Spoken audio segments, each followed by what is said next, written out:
Hello বন্ধুরা, আমি মাইতি। আমাদের ফাইজা স্টোরি চ্যানেলের সকল প্রকার পাঠগল্প পেতে এবং শুনতে আমাদের চ্যানেলটি সাবস্ক্রাইব করে আমাদের পরিবারের একজন হয়ে পাশে থাকুন। Thank you.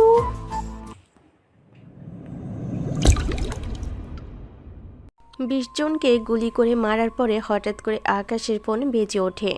সেজন্য তাকিয়ে দেখে অপরিচিত নাম্বার। সেজন্য রিসিভ করে ফোনের অপর পাশ থেকে কথা শুনে তখনই গুলি করা বন্ধ করে দেয়। তারপর কল কেটে দেয়। ভাই, এদেরকে কি বাঁচিয়ে রাখবো নাকি এখানে মেরে ফেলবো? ওদের বাঁচিয়ে রাখ। কি বলেন ভাই? এই শালা আমাদের অনেক লোককে মেরে ফেলেছে। কত বড় সাহস এদের, আমাদের রাস্তায় নিয়ে এসে হামলা করে। আজকের দিনটা আমার খুশির জন্য, সেই জন্য এখন কোনো খুন খারাপি করতে চাই না। কি বলেন ভাই? আজকে কি আছে? আমার আদরের ছোট বোনের বিয়ে ঠিক হয়েছে, এখনই আমাকে কল দিয়ে বলল, সেই জন্য আমি কাল যাব। তাহলে ভাই এদিকটা? আমার তো আসতে লেট হবে অনেক দিন, ততদিন তুই এই দিকটা দেখিস।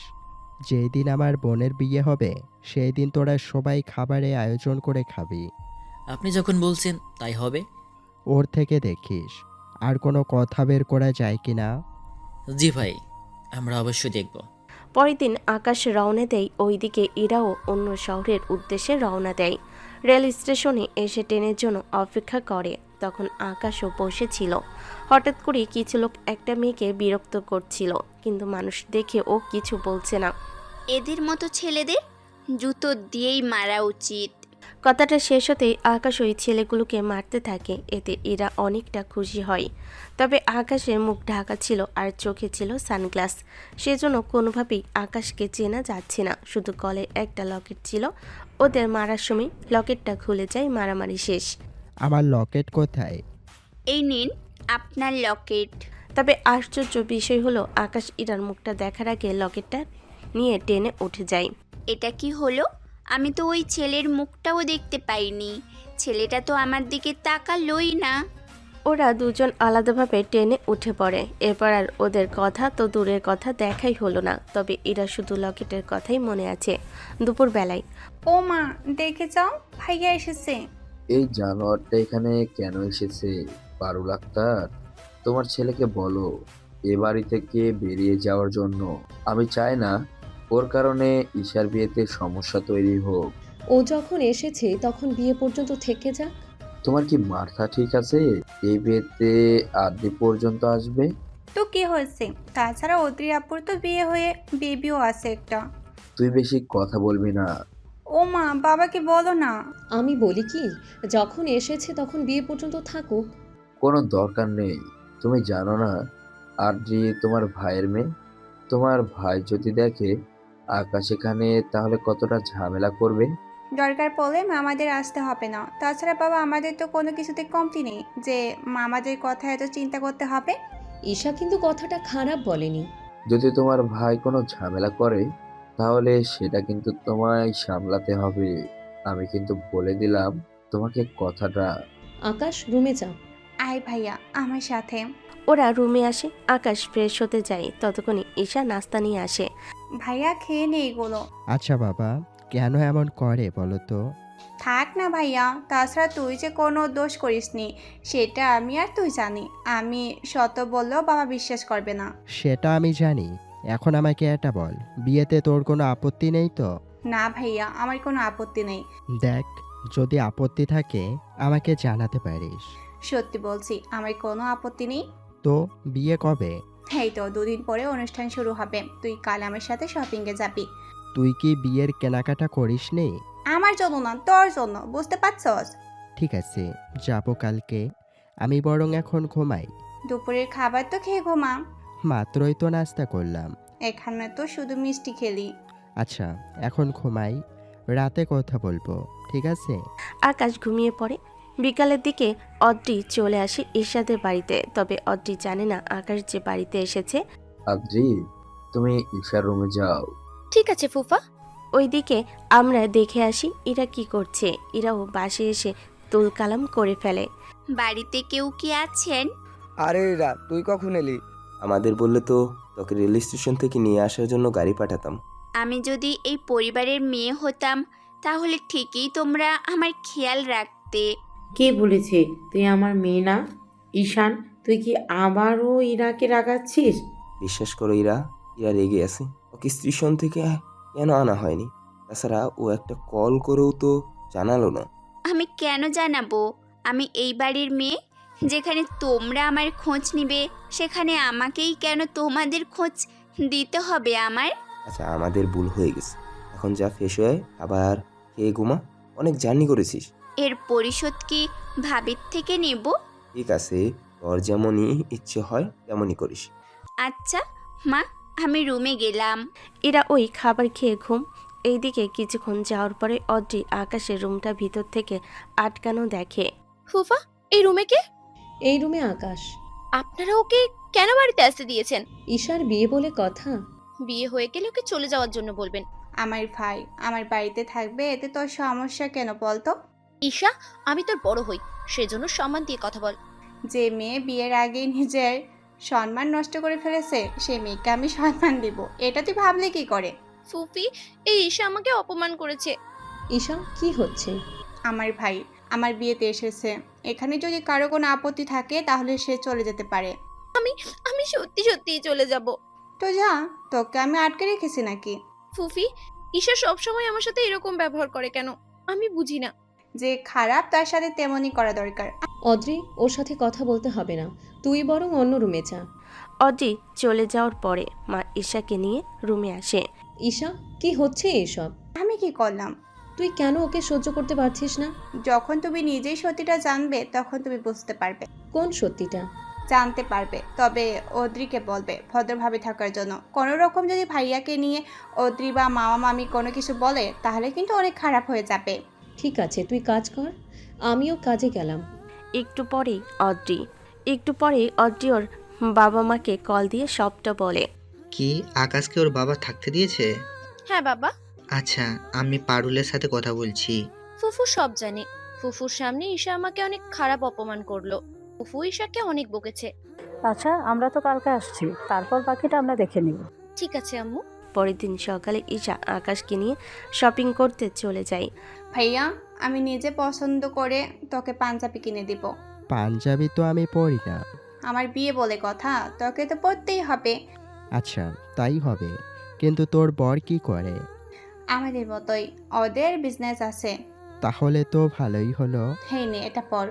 ঠিক আছে। ট্রায়াল রুমে এসে পড়ে, দেখে সবটা ঠিক থাকলেও আরও কিছু কিনে চলে আসে ওখান থেকে। কিছুক্ষণ পরে ওখানকার কফি হাউসে বসে কফি খেতে থাকে। ওখানে ইরাও ছিল, তবে ইরাকে ঈশা এখনও দেখতে পায়নি। ইরা ঈশাকে আকাশের সাথে হেসে কথা বলতে দেখে। এটা তো আমার হবু ভাবির মতো লাগছে। আচ্ছা, ভাইয়াকে একটা ছবি পাঠাই। ইরা ছবি তুলে ঈশানকে পাঠিয়ে দেয়। ছবি দেখার পরে, ইরা, ওই ছেলেটা কে? আমি কি করে বলবো? তুই এখন কোথায় আছিস? কোথায় আবার, শপিং করতে এসে দেখি এই অবস্থা। আমার তো মনে হয় এটা ওর বয়ফ্রেন্ড। আরে মোটেও না, আমি ঈশাকে চিনি 2 বছর ধরে, ওর কোনো বয়ফ্রেন্ড নেই। তাহলে ওই ছেলেটাকে? আচ্ছা, আমি পরে দেখে নিব, তোর ঈশাকে কিছু বলার দরকার নেই। ঠিক আছে ভাইয়া। এরা ওর কাজে চলে যায়। ঈশা আকাশ শপিং শেষ করে বের হয়। ভাইয়া, তুই গাড়ি নিয়ে বের হ, আমি সামনে দাঁড়াচ্ছি। গাড়ি আনতে নিচে যায়। ঈশা হেঁটে শপিং মলের বাইরে আসে, তখন কিছু ছেলে এসে। মাল তো একের করা। যা বলছিস, ওকে তো ইচ্ছে করছে। ওই খবিসের দল, বেশি আজে বাজে কথা বললে কানের নিচে কয়েকটা লাগিয়ে দেব। বাহ, মেয়ের দেখি দ্যামাগো আছে। দেখ, ভালো হবে না কিন্তু তোদের জন্য। কি করবি তুই? আমার বোন কিছু করবে না, করব তো আমি। ও, তাহলে তোর বোন হয়? তাহলে একটা কাজ কর, তোর বোনকে আমাদের কাছে দিয়ে এখান থেকে কেটে পড়। আর একটা বাজে কথা বললে তোদেরকেই কেটে দিব। ঈশা, গাড়িতে ওঠ। ঈশা গাড়িতে উঠতে যাবে, ওখান থেকে একটা ছেলে এসে ঈশার হাত ধরে ফেলে। গাড়ি থেকে নেমে ওদের ইচ্ছে অনুযায়ী মারতে থাকে। তারপর ঈশাকে নিয়ে বাসে আসে। বাসে এসে দেখে মামা মামি বসে আছে, ওনাদের সাথে কথা না বলে রুমে যেতে চাইবে। দাঁড়া তুই। যা বলার তাড়াতাড়ি করে বলুন, তারা আছে আমার।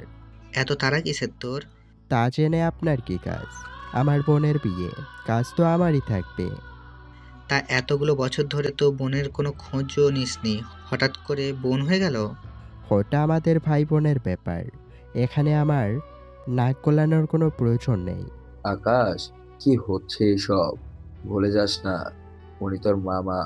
ভুলে যাই বলেই তো উনি এখনও ঠিক আছে, নয়তো আরও আগেই আমি কি করতি তুই, গায়ে হাত তুলতি? তেমনই ধরে নিন। তুই এই বাড়ি থেকে বেরিয়ে যাবি এক্ষুনি। এই বাড়িটা আমার। এটা আমার বোনের বাড়ি। আপনার বোন যে আমার মা হয় সেটা কি ভুলে যাচ্ছেন? যাই হোক, ঈশা তুই রুমে যা, ওদের সাথে কথা বলে কোনো কাজ নেই। দেখলে আমাদের কতটা অপমান করেছে। তোমাদের যেখানে ছাড় দিচ্ছে সেখানেই ভেবে দেখো আমার কি হাল করে। আমরা কিন্তু চলে যাব। আরে, এত মাথা গরম করলে কি হবে বলুন? বিয়ের পর ও এমনিতেই চলে যাবে। তাই যেন হয়, ওর মতো চরিত্রহীন ছেলেকে বাড়িতে রাখাটাও পাপ। ওইদিকে আকাশ যাদের মেরেছে তারা এখন হসপিটাল। ওদের বাবা এমপি, সেজন্য পুলিশকে দিয়ে আকাশের ঠিকানা বের করে নেয় গাড়ি নাম্বার দিয়ে। কিছুক্ষণ পরে পুলিশ বাড়িতে চলে আসে। দেখে তো বিয়ে বাড়ি মনে হচ্ছে। তেমন হবে স্যার, ভিতর থেকে ডেকে আনি। যাও তাহলে। ভিতরে এসে আকাশের বাবা মা ডাক দেয়, ওনাদের সাথে কথা বলতে থাকে। তারপর আকাশ, ঈশা আর বাকিরাও বের হয়। আপনারা কেন? স্যার, ক্যামেরায় এই ছেলেটা ছিল। ওই চল আমাদের সাথে। আমার ভাই কি করেছে? এমপির ছেলেদের মেরেছে। ওরা আমার সাথে খারাপ ব্যবহার করেছে, আমাকে উঠিয়ে নিতে চেয়েছিল, সেই জন্য আমার ভাই ওদের মেরেছে। তাও আপনার ভাই অন্যায় করেছে, সামান্য হাত ধরার জন্য এভাবে কেউ কাউকে মারতে পারে? তাহলে কি চাইছেন? ওরা আমার বোনের সাথে খারাপ কিছু করুক, তারপর আমি ওদের মারতাম। তেমনই করার দরকার ছিল। যখন খারাপ কোনো কিছু হয়নি তখন ওদের না মারার দরকার ছিল। ঘটনা যদি আপনার মেয়ের সাথে হতো তাও কি এটাই বলতেন? এত কথা শুনতে আসিনি, এই মেয়েটাকে ওই গাড়িতে তোল। এবার আকাশ চুপ থাকতে পারল না, পুলিশ তো লাথি দিল, বাকি হাবিলদারকেও মারতে থাকে। আকাশের বাবা মা আর মামা মামি তো ভয়ে আছে। তোর এত বড় সাহস, তুই পুলিশের গায়ে হাত দিয়েছিস? পিস্তল বের করে আকাশের দিকে ধরে। 2 সেকেন্ডে পিস্তল আকাশ ওর কাছে নিয়ে নেয়। এই সব পিস্তল দিয়ে আমাকে ভয় দেখাতে আসবি না, বুঝতে পারলি? তোকে থানায় নিয়ে এমন মার পড়ব যা তুই সারা জীবন মনে রাখবি। অফিসার নিয়ে যান ওকে, ইচ্ছে মতো মারতে থাকুন ওকে। মামি এইসব কি বলছো? ঠিকই বলছি, সারা জীবন শুধু গুন্ডামি করেই গেল। নিন, কথা বলুন। তোর কোন কালই তোকে বাঁচাতেই পারবে না। কথা না বললে হয়তো চাকরিটাই থাকবে না। দেখি তো তুই কাকে কল করেছিস। নাম্বার দেখে অফিসার নিজে ভয় পায়, ভয়ে ভয়ে কথা বলতে থাকে। কথা শেষ করে কাপা হাতে ফোন দেয়। আমাদের মাফ করে দিন, আমরা এই বাড়িতে কখনো আসবো না। যাওয়ার আগে একটা কথা শুনে যা। জি বলুন, কি কথা? ওই এমপি ছেলেদের বলে দিবি 2 থেকে 3 দিনের ভিতরে ওর ছেলেদের হয়তো হাত থাকবে না, নয়তো পা থাকবে না। যদি তোকে আমি এই নিয়ে কোনো কাজ করতে দেখি তাহলে তোর এর চেয়েও বেশি খারাপ অবস্থা হবে। কথা দিচ্ছি, আমি আপনার চোখের সামনেও কখনো আসবো না। ওরা তো চলে যায়। এবার আকাশ ওর মামা মামির উদ্দেশ্যে বলে, ভদ্রভাবে থাকবেন। আমাকে নিয়ে একটা কথা যদি বলেন তাহলে আপনাদের দুজনকেই কি হাল করব তা আমি জানি না। তুই তুই তো রীতিমতো গুন্ডামি শুরু করে দিয়েছিস। এখানে গুন্ডামির কি হলো? আমার ভাই আমাকে বাঁচিয়েছে। কিন্তু পুলিশের সাথে যা করেছে। যেখানে ওরা চুপচাপ চলে গেছে সেখানে তুই এত কথা বলছিস কেন বলতো? দেখেছো বাবা, ঈশা আমার সাথে কিরকম কথা বলছে। আচ্ছা, ঝামেলা যখন মিটে গেছে তখন তোমরা রুমে যাও। ওরাও যে যার রুমে চলে যায়। ঈশা এসে আকাশের সাথে গল্প করতে থাকে। আচ্ছা, একটা সত্যি কথা বলবি কি? আমি কি তোকে মিথ্যা কথা বলি? আমি তা বলিনি। তাহলে কি জিজ্ঞেস করবি কর। আচ্ছা, তুই রিলেশন করিস না কেন ভাইয়া? ওদের কাণ্ড দেখেও তোর কি মনে হয় না মেয়েরা বিশ্বাসের যোগ্য না?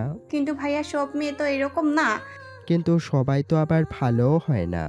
আচ্ছা শোন, তোকে একটা কথা বলি। কি কথা বল। আমার একটা ননদ আছে, তুই চাইলে তুই কি এখনো পিছিয়ে রয়ে গেলি? বড় হবি কখন? আমি আবার কি করলাম? কোনো কারণে যদি তোর ননদের সাথে আমার ঝামেলা হয় কোনো কিছু নিয়ে, তখন তো সবাই তোকেই দোষ দিবে। এর বাইরে তুই বুঝতে পেরেছিস? এটা তো ভেবে দেখিনি। তাহলে তুই ভাবতে থাক, কাল তো তোর গায়ে হলুদ। অনেক বড় করে অনুষ্ঠান করা হবে। আচ্ছা, আমি একটু বের হব।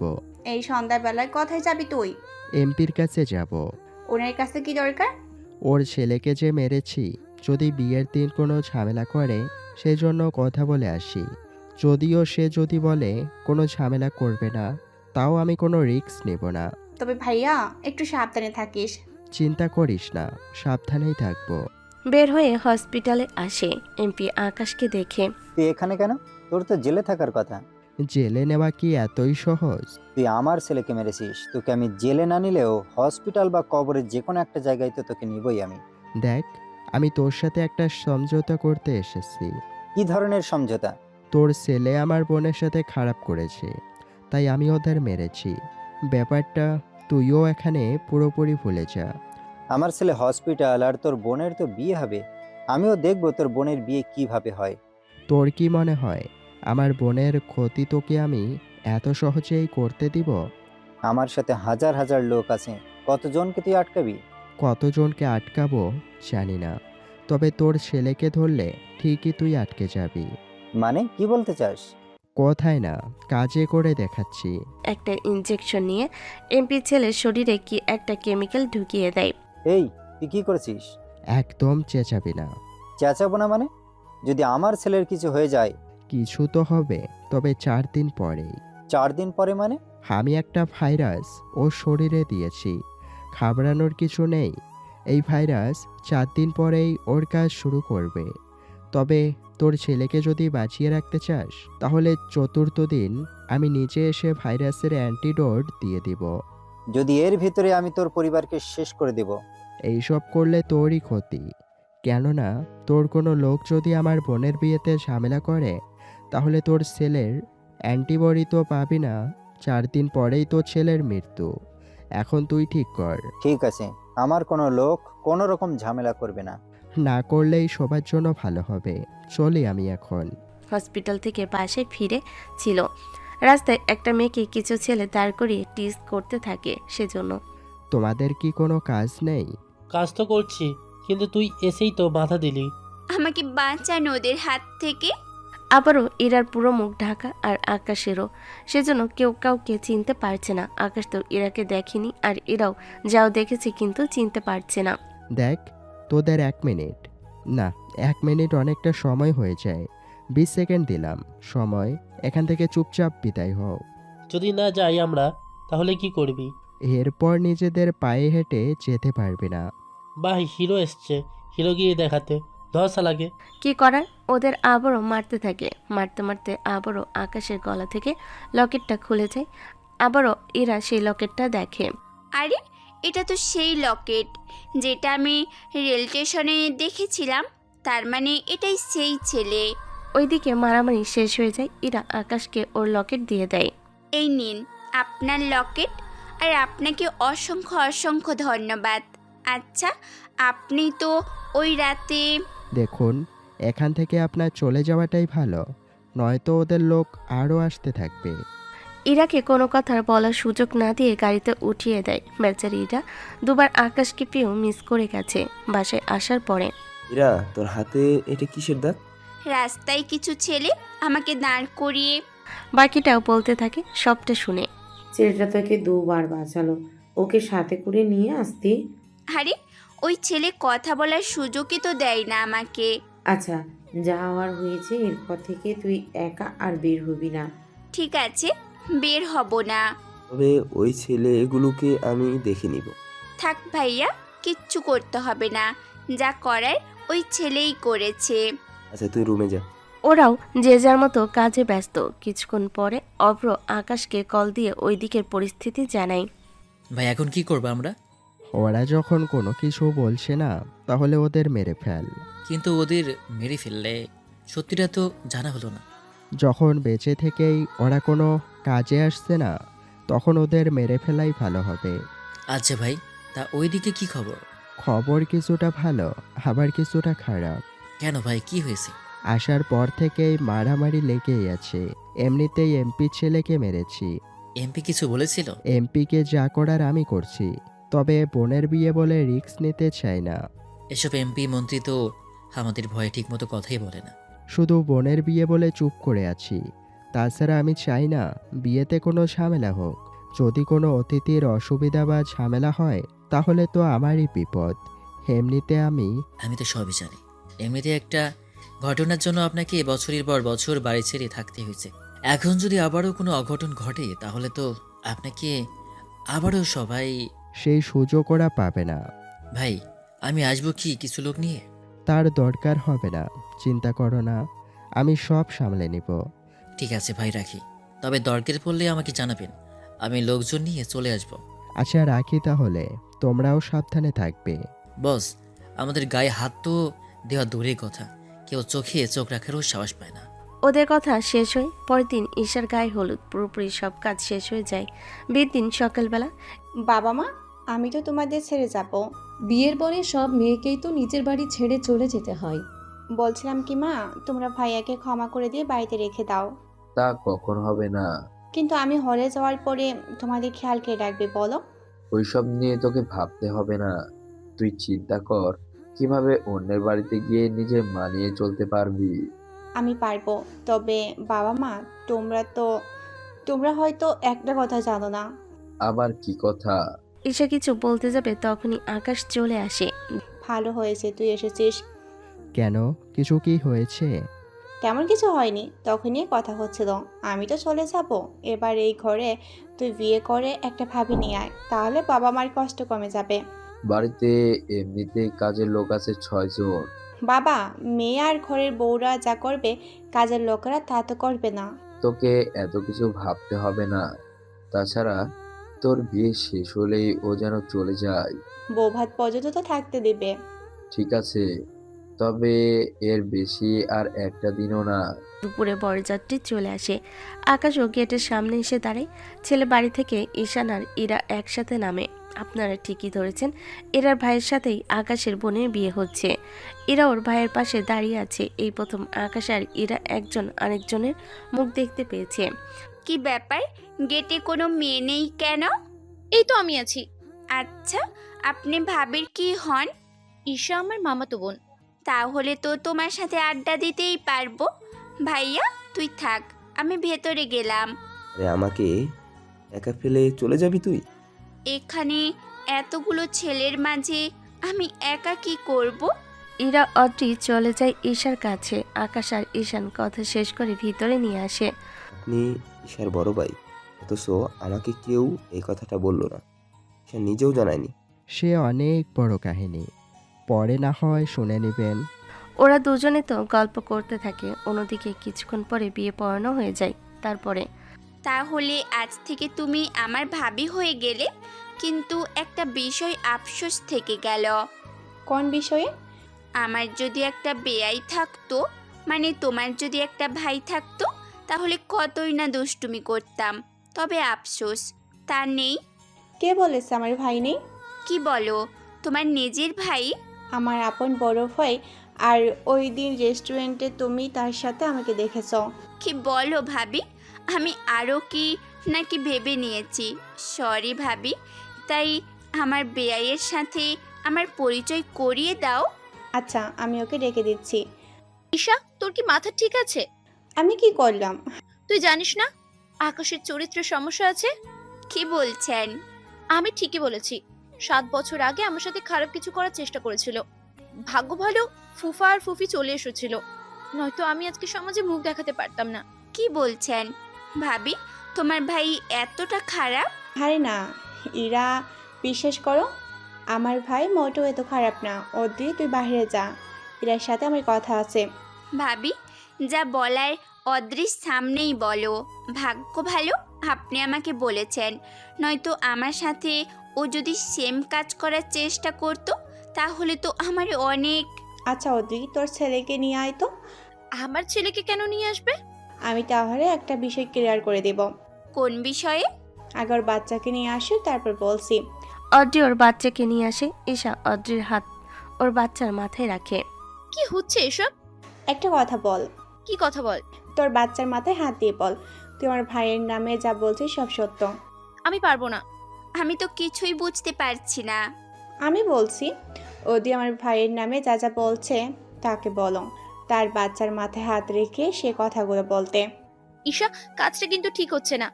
তুই আমার ভাইয়ের নামে এভাবে বদনাম করে বেড়াবি। বোন হিসাবে আমি সব মেনে নিব, তুই তা ভাবলি কি করে? অদ্রি কোনো কথা বলে না, ওর বাচ্চাকে নিয়ে চলে যায় রুম থেকে। এবার ইরা ঈশাকে জিজ্ঞেস করে, ভাবি আমি তো কিছু বুঝতে পারছি না। আমি তোকে সংক্ষিপ্তভাবে বলি, তাহলে আমার ভাইকে নিয়ে তুমি যা ভাবছো অন্তত সেই ধারণা তোমার থাকবে না। ঠিক আছে বলো।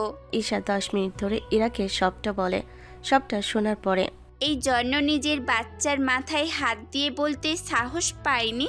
ঠিক ধরেছ, যদি ও সত্যি বলতো তাহলে এখনই বলতে পারতো। বিশ্বাস করো, আমার ভাইকে অবধি সবার সামনে সত্যি জানার পরেও ভাইকে এই বাড়িতে ফিরিয়ে আনতে পারিনি। যদি আমি সত্যিটা বলে দিই তাহলে আমার মামা মামি আর মামাতো বোন আর শ্বশুরবাড়ির লোকের কাছে। আর বলতে হবে না, বুঝতে পেরেছি সব কথা। কিন্তু তোমার বাবা মাকে বলে তোমার ভাইকে ফিরিয়ে আনো। মা তো এখনও বিশ্বাস করে ভাই এইসব করতে পারে না, কিন্তু বাবা তো বিশ্বাসই করে না। সত্যি আমি দুঃখিত, না জেনে তোমার ভাইকে ভুল বুঝেছি। যেখানে আমার পরিবারের সবাই এরকম করলো সেখানে তোমার আর কি দোষই বা বলো। আচ্ছা, আমার বেয়াইকে ডেকে আনো। তবে হ্যাঁ, আমি যে সব কিছু জানি এই বিষয়ে তুমি কোনো কিছুই বলবে না কিন্তু। আচ্ছা বলবো না, তবে যাই করো আমার ভাইকে কষ্ট দিও না। 7 বছর ধরে পরিবারের থেকে দূরে থেকেছে, জানি না কত কষ্ট করেছে। শুধু আমার বিয়ে বলে ভাইয়াকে আনতে পেরেছি, কিন্তু কিন্তু কি? কাল ওকে চলে যেতে হবে। কালকে কেন? বাবা বলেছে কালকে তোমাদের বাড়ি থেকে আসার পরে যেন চলে যায়। আচ্ছা, এখন ওকে ডাকো। আমি বাড়িতে 5 দিন আছি, সেই জন্য তোমার ভাই আমাদের বাড়িতে থাকবে, আমাদের বাড়িতে। কিন্তু তোমার পরিবার? ওইসব তুমি আমার উপরে ছেড়ে দাও। তাছাড়া তোমার ভাই আমাদের বাড়িতে 5-7 দিন থাকতেই পারে, আমাদের কোনো অসুবিধে হবে না। যদি তোমার বাবা কিছু বলে তাহলে সেটা আমি সামলে নিব।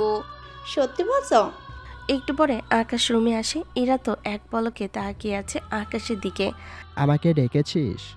বসে এখানে, পরিচয় করিয়ে দিই। ভাইয়া ও আমার একমাত্র ননদ ইরা, আর ইরা ও আমার বড় ভাই। আসসালামু আলাইকুম, কেমন আছেন? ওয়ালাইকুম আসসালাম। আলহামদুলিল্লাহ ভালো আছি। আপনি কেমন আছেন? আলহামদুলিল্লাহ ভালো। আপনার ব্যাপারেই কথা হচ্ছিল। আচ্ছা শুনুন, ভাবি যখন আমাদের বাসায় যাবে, মানে সন্ধ্যার দিকে, আপনি তো সাথে আসবেন। যখন যাবেন আপনার পুরো ব্যাগ গুছিয়ে নেবেন। ব্যাগ কেন গোছাবেন? কারণ আমাদের বাড়িতে 5-7 দিন থাকবেন। তা কি করে সম্ভব? দেখ ভাই, আমি ওই বাড়িতে চলে গেলে তো পুরো একা হয়ে যাব। তুইও চলে যাবি। তোর সাথে যদি ঠিক মতো কথা বলতে না পারি তাহলে আমার কি ভালো লাগবে তুই বল? কিন্তু তোর শ্বশুরবাড়ির লোকজন কি বলবে? ওইসব আমার কাছে ছেড়ে দিন। এখন চলুন আপনার রুমে। আমার রুমে কেন? আপনাকে ব্যাগ গোছাতে সাহায্য করব। আরে তার কোনো প্রয়োজন হবে না। আরে চলুন তো। আকাশের রুমে আসে, এক একে সব কিছু গুছিয়ে নেয়। তখন ইরা টেবিলের উপর একটা লকেট দেখতে পায়, যে লকেটটা ইরা 2-2 বার দেখেছিল। লকেটটা দেখে চিনতে পারে। আচ্ছা, এই লকেটটা কার? কার আবার? আমার। আর এখানে ছবিটা? আমার আর ঈশা ছোটবেলার ছবি। তাহলে কি ওই দিন? ওই দিন কি? এরপর ইরা একটা স্টেশনের নাম বলে, আরও কিছু জিজ্ঞেস করে। সবটা শুনে আপনি কি করে জানেন? এইসব আপনাকে ভাবতে হবে না। রুম থেকে বেরিয়ে আসে। তবে ইরা অনেক খুশি, কেননা আপনারা তো জানেন একবার রেল স্টেশনে ইরাকে বাঁচিয়েছে, এখনও বাঁচিয়েছে। সেজন্য ইরা অনেক খুশি হয়ে যায়। তার একটু পরে শুনলাম তুই নাকি ঈশার সাথে শ্বশুর বাড়িতে যাচ্ছিস। আমি যেতেই পারি, এতে তোর কি সমস্যা? তোর যে নজর, আবার দেখিস তোর বোনের ননদের সাথে সেম কাজ করে। তোর বোনকে ওই বাড়িতে লোকের কাছে ছোট করিস না। কথাটা শুনে অদ্রিকে একটা থাপ্পড় দেয়। তখনই ইরা ওখানে এসে হাজির। আমি মনে হয় ভুল সময়ে এসে গিয়েছি, কিন্তু আপনার মুখে তো হাতের ছাপ লেগে আছে। আপনি কি ওনাকে থাপ্পড় মেরেছেন? উল্টোপাল্টা কথা বললে থাপ্পড় তো খাবেই। ইরা, তোমার সাথে আমার কিছু কথা আছে। আমার সাথে কি কথা থাকবে? অনেক গুরুত্বপূর্ণ কথা। আচ্ছা বেয়াই, আপনি গাড়িতে গিয়ে বসুন, আমরা না হয় কথা বলে আসছি।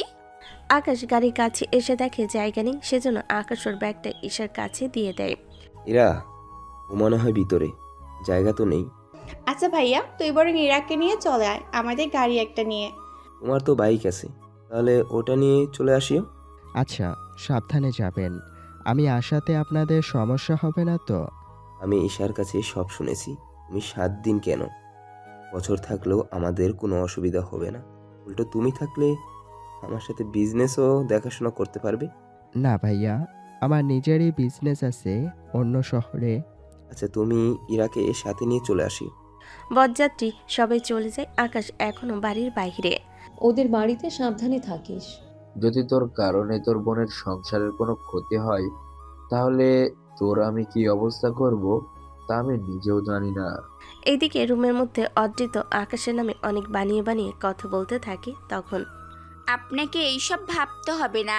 আপনি যে বিয়ের আগেই আপনার বয়ফ্রেন্ডের সাথে ধরা খেয়েছেন আর সেটা ধামাচাপা দেওয়ার জন্য আকাশের নামে সব দোষ দিয়েছেন, তার সবই আমি জানি। ওই সব মিথ্যে কথা। যদি মিথ্যে হয় তাহলে ওই রাতে আপনার বাচ্চার মাথায় হাত রেখে কেন ওই কথাগুলো বলতে পারলেন না শুনি? ওটা আমি এমনি বলিনি। আপনি কি জানেন আপনার ওই কথায় প্রমাণ হলো আকাশের যে কোনো দোষ নেই। দেখুন, আপনার ভালোর জন্যই বললাম, নয়তো দেখবেন আপনার সাথে ও বিছানায় শুতে যেয়ে আকাশ কিন্তু ভাববে না। আকাশ যদি আমার সাথে একই বিছানায় শুতেও চায়, তাই আমি ওকে না করব না। সেই জন্য ওর নামে উল্টোপাল্টা কখনো বলবে না। চলি এখন। এরা বাইরে এসে দেখে সবাই চলে গেছে। আকাশ বাইক নিয়ে দাঁড়িয়ে আছে এরার জন্য। বাইকে বসুন, আমাদের বাইকে করেই যেতে হবে। ঠিক আছে, চলুন। আপনারা কিন্তু কাল সময় মতো চলে আসবেন। তোমরা সাবধানে যেও। আকাশ, ওই বাড়ি থেকে কোনো কথা যেন শুনতে না হয়। সেটা তোমার ভাই, ভাবি, আর তোমার ভাইয়ের মেয়ে যদি কোনো ঝামেলা না করে তাহলে শুনতে হবে না। ওরা বাইক চালাতে থাকে। ইরা পিছন থেকে আকাশকে জড়িয়ে ধরে। এভাবে তো কোনো মেয়ে তার বয়ফ্রেন্ড অথবা স্বামীকে জড়িয়ে ধরে। ঠিক মতো না ধরলে তো পড়ে যাব, তখন কিন্তু সব দোষ আমার হবে। আচ্ছা, যেভাবে ইচ্ছে হয় সেভাবে জড়িয়ে ধরুন। এই প্রথম ইরা কোনো ছেলেকে এমনভাবে জড়িয়ে ধরেছে যা এরা থেকে অনেক ভালো লাগে। একটু পরে ওরা হসপিটালে এসে এমপি ছেলেকে একটা ইঞ্জেকশন দেয়। এবার তোর ছেলে আর একটা বিপদ মুক্ত। এবার তুই পালাবি কি করে? এবার তোকে আমার লোকেরা মারবে, সাথে ওই মেয়েকেও। আমরা কি করেছি? আরে, এটা তো সেই ছেলে যে আমাকে শপিং মলের বাইরে আমার ওড়না নিয়ে। তোদের কি আসলেও ধৈর্য নেই?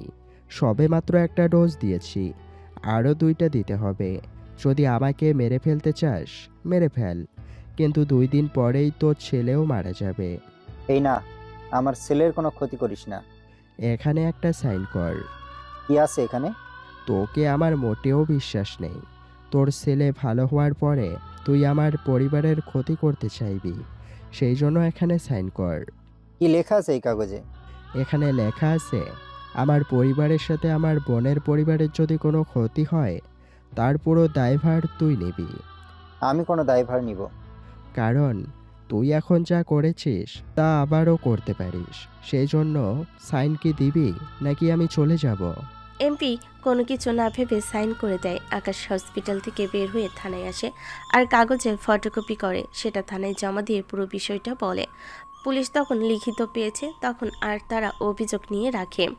আচ্ছা, তাহলে আপনার পরিবারের কোনো হামলা হলে আমরা এমপিকে ধরবো। আপনি এবার আসতে পারেন।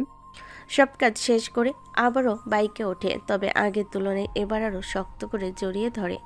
আচ্ছা, তোমার ভয় করেনি এমপির ছেলেকে মারতে? মারার সময় এইগুলো দেখে মারবো নাকি? তা ঠিক বলেছ, তবে তুমি যে মেয়ের জন্য এসব করলে সে কি তা জানে? তা আমি কি করে বলবো? আর কতক্ষণ, আর কোন দিকে যেতে হবে? সামনে থেকে বামে, সোজা রাস্তার শেষে আবার বামের প্রথম বাড়িটা। 3 মিনিট পরে চলে আসে বাড়িতে। ওরা দুজনেই নেমে ভিতরে আসে। কিরে, এত লেট হলো তো?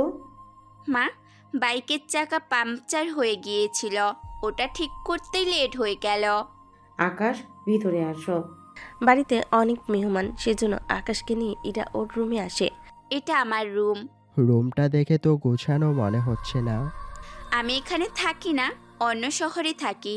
আচ্ছা ফ্রেশ হয়ে নিন। আচ্ছা, আপনার বাবা মাকে মিথ্যে বললেন কেন? সবসময় সত্যি যে বলতে হবে তার তো কোনো মানে নেই, বলুন। এটা ঠিক বলেছেন, কিন্তু আমি এই রুমে থাকলে আপনাকে যদি কেউ কিছু বলে? ভয় পাবেন না, এই রুমে আমারও কিছু ভাই বোন থাকবে, সেই সাথে তুমিও। তাহলে তো ভালোই হয়। রাতে সব কাজ শেষ করে অনেক আড্ডা দিয়ে ওরা নিজেদের কাজ শেষ করে। কিছুক্ষণ পরে এবার জামাই বউকে সবাই রুমে রেখে বাকিরা ঘুরতে যায়। কি করার, সবাই বের হয়ে রুমে আসে আর আড্ডা দিতে থাকে। রাত 3টা, ওরা গেম খেলে সময় পার করে দেয়। তখন আকাশের ফোনে কল আসে। এত রাতে কেউ কল দিল? আমি কথা বলে আসছি। কোনো মেয়ে নয় তো? এই দেখুন, ছেলের নাম। ঠিক আছে, কথা বলে আসুন। বাইরে এসে কথা বলতে থাকে। অভ্র কল দিয়েছিল। একটা সমস্যা হয়ে গিয়েছে। আবার কি সমস্যা হলো? আমরা তো সবাই মিলে আজকে খাবার খেলাম, এর মধ্যে আমাদের উপরে কারা যেন আক্রমণ করলো। সবাই ঠিক আছে তো? জি ভাই, সবাই ঠিক আছে। যারা আক্রমণ করেছিল ওরা 10 জন এসেছিল, আমরা তো ছিলাম 150 জন। ওরা কারা ছিল? কোনো খবর কি পেয়েছো? একটা নতুন গ্যাং তৈরি হয়েছে, ওরাই এই কাজটা করেছে। কাল সকালে ওদের পুরো আস্তানায় মিশিয়ে দিবি। আপনার বোনের বিয়ে, সেজন্য ভেবেছিলাম মারামারি করব না। যখন আপনি বলছেন তখন আমরা কালকেই হামলা করব। তা ভাই, এমপিআর কোনো ঝামেলা করেছে? করেছিল, কিন্তু আমি ওদের আটকে রেখেছি। কোনোভাবে ওরা আর কিছু করতে পারবে না। ঠিক আছে ভাই, সাবধানে থাকবেন। কথা শেষ করে রুমে আসে, এসে দেখে সবাই শুয়ে পড়েছে। সেজন্য ওয়াশরুমে ফ্রেশ হতে আসে। দরজা খুলে দেখে ইরা জামা খুলে দাঁড়িয়ে আছে। দুজন দুজনকে দেখে চিৎকার করতে যাবে, তখনই ইরা আকাশকে ভিতরে ঢুকিয়ে নেয়। আপনি এভাবে দাঁড়িয়ে আছেন কেন, তাও খালি শরীরে? বিয়েতে পরা জামা গায়ে দিয়ে ঘুমানো যায় নাকি? সবাই শুয়ে পড়েছে, সেই জন্য ভাবলাম চেঞ্জ করে নিই, কিন্তু আপনি তো এসেই আমার সব দেখে নিলেন। বিশ্বাস করুন, আমি ইচ্ছে করে দেখিনি। আমি বাইরে যাচ্ছি, আপনি বাকিটাও চেঞ্জ করে আসুন। আমি কাউকে কিছু বলবো না। মনে থাকে যেন কথাটা। আচ্ছা বলুন তো, আমি কি বেশি মোটা? আমি কি করে তা বলবো? এভাবে দেখেও কি বলতে পারছেন না আমি মোটা না চিকন? জামা পরলে তো সেটাও বুঝবেন না। আপনি বেশি মোটা না, একদম পারফেক্ট আছেন। সত্যি বলছো তো? হ্যাঁ সত্যি। আমি বাইরে যাই, কেউ দেখে নিলে আপনারই বদনাম হবে। ঠিক আছে যাও, তবে কেউ যেন কোনো কিছু না জানে, বুঝতে পেরেছো? কি করার, বের হয়ে যায়। ইরাও একটু হাসি দিয়ে চেঞ্জ করে নেয়। কিছুক্ষণ পরে বের হয়। ঘুমান, এখন সকালে আবার উঠতে হবে। মানুষ অনেক বেশি, সেই জন্য আপনাকে নিচে ঘুমাতে হচ্ছে। এইগুলো কোনো ব্যাপার না। পরের দিন সকালবেলায় সবাই রুম থেকে বেরিয়ে যায়, কিন্তু আকাশ ইরা এখনও ঘুমাচ্ছে। তবে ওরা দুজনে আলাদাভাবে, মানে বিছানায় আর ফ্লোরে। অনেক তাড়াতাড়িভাবে অদ্রি চলে আসে। এসে দেখে ইরা আকাশ একই রুমে। সেজন্য অদ্রি ইরার বাবা মা ঈশান আর ঈশাকে ডেকে ওই রুমে আনে। এসে দেখে এই অবস্থা। দেখলি তো তোর ভাইয়ের কাণ্ড, একটা মেয়ের সাথে একা একটা রুমে। ছি ছি ছি। বাবা মা বিশ্বাস করুন, আমার ভাই এরকম না। ঈশান তুমি তো। ওদ্রি, ওরা দুজন এখানে একা ঘুমায়নি, বুঝতে পেরেছো? ওখানে আরও 7 জন ঘুমিয়েছে, বাকি 5 জন বের হয়ে গেল কিছুক্ষণ আগে। তাছাড়া ইরা একটু লেট করেই উঠে। সেজন্য আমার মনে হয় অদ্রি, আপনার কোথাও ভুল হচ্ছে। অন্যদের কথাই ইরা আকাশের ঘুম থেকে ওঠে। বাবা মা তোমরা এখানে কেন? অনেক বেলা হয়েছে, এবার তো ঘুম থেকে ওঠ, মেহমানও আসতে শুরু করেছে। আচ্ছা তোমরা যাও, কিন্তু এই কথা বলতে এতজন আসতে হয়? আমরা এমনিতে এসেছি। আকাশ, তুমিও ফ্রেশ হয়ে নাও। ভাইয়া তাড়াতাড়ি কর, ঠিক আছে, তুই যা, আমি আসছি। কাজটা ভালো হলো না। খারাপ কিছু হলে যে কেউ দেখলে তো এটাই ভেবে নেবে। তোর মনে তো সবসময় খারাপ চিন্তাই থাকে। দেখ, আমি ভালোর জন্যই বলছি, তুই তোর ভাইকে এই বাড়িতে রাখিস না, নয়তো দেখবি তোর সংসারটাও ধ্বংস করে দেবে। দেখ, তোর সাথে আমি কোনো কথা বলতে চাই না। তুই দেখিস আমি তোর এই সংসারটা নষ্ট করে দেব। কিভাবে করবি? দেখ না আমি কি করি। এবার ঈশা এই কথাগুলো ঈশানের পরিবারকে জানায়। ওনারা শোনার পরে আচ্ছা, তোমার মামাতো বোনকে আমরা বরং বাড়ি থেকেই বের করে দেই, কি বলো? সেটাই করি। বলছিলাম কি মা, আজকেই তো ওরা চলে যাবে, সেই জন্য থাক। তুমি যখন বলছো তাই হবে, তবে এরপর তোমার এই মামাতো বোন যেন আমাদের বাড়িতে আর কখনো না আসে। ও, তো আসার সে সুযোগও পাবে না।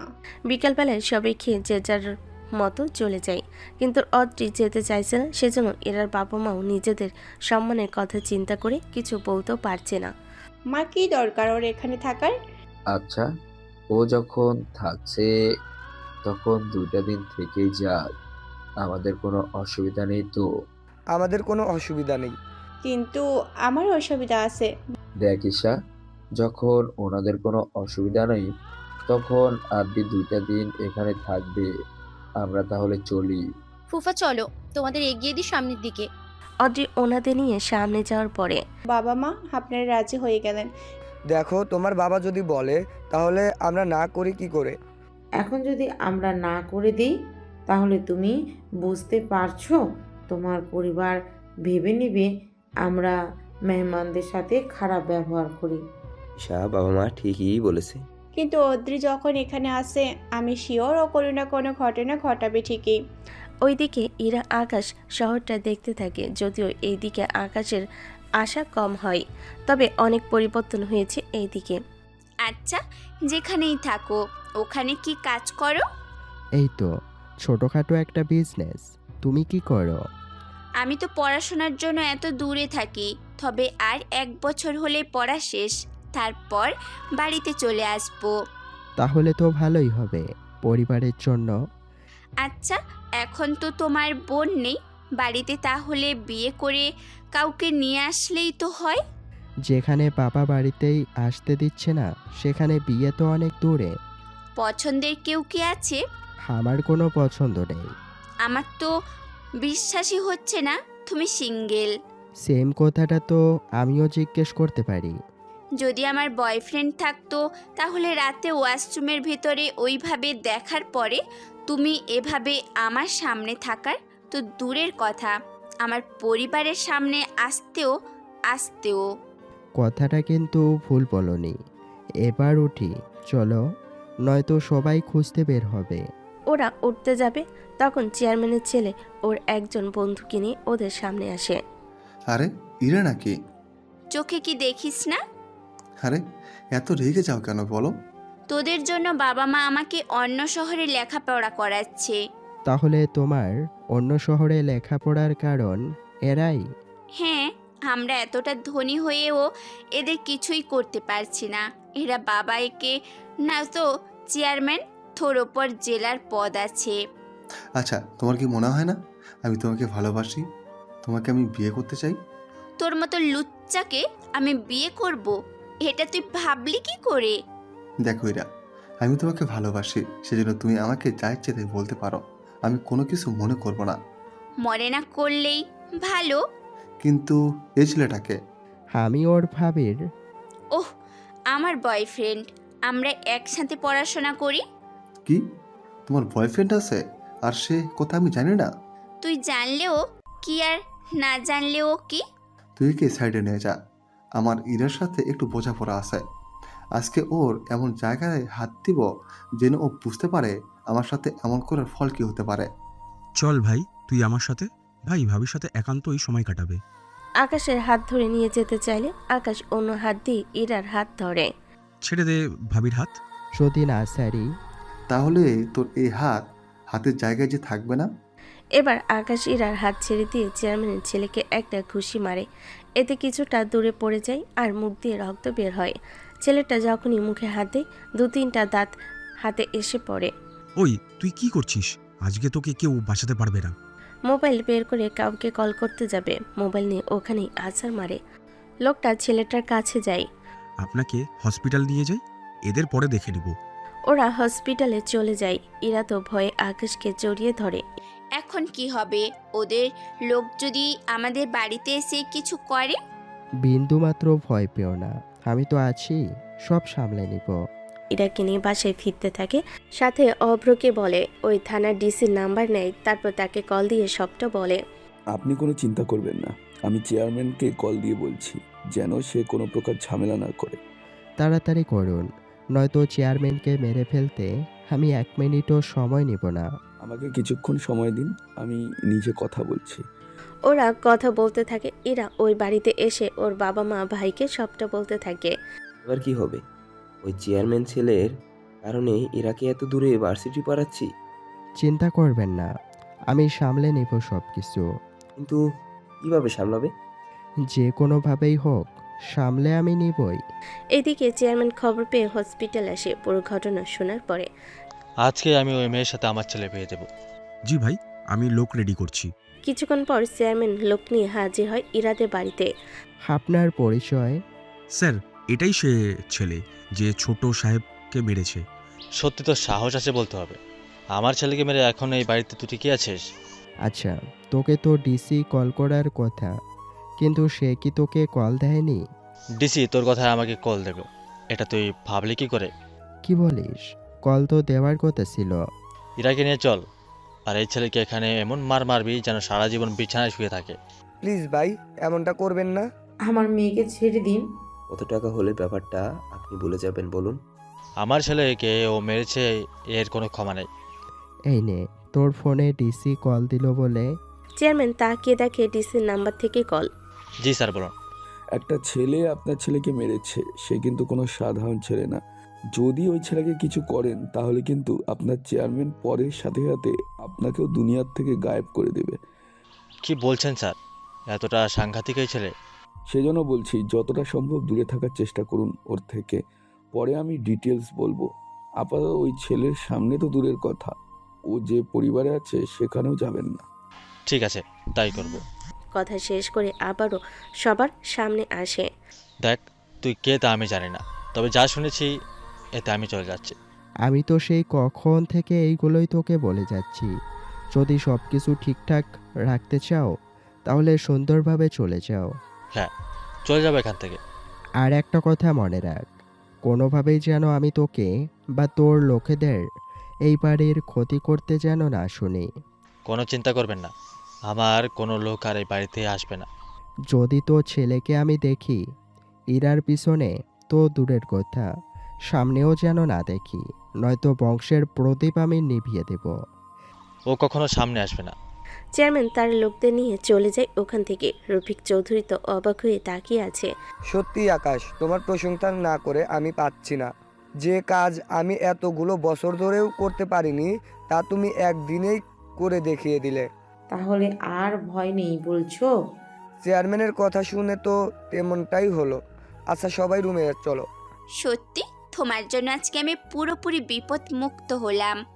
এখন তাহলে খাবার খেয়ে ঘুমাও। হ্যাঁ, চলো। এরপর মোটামুটি 2 দিন কেটে যায়। ইরা আকাশ অনেক ঘোরাঘুরি করে, যদিও বাসার কেউ এ নিয়ে কোনো কথা বলে না।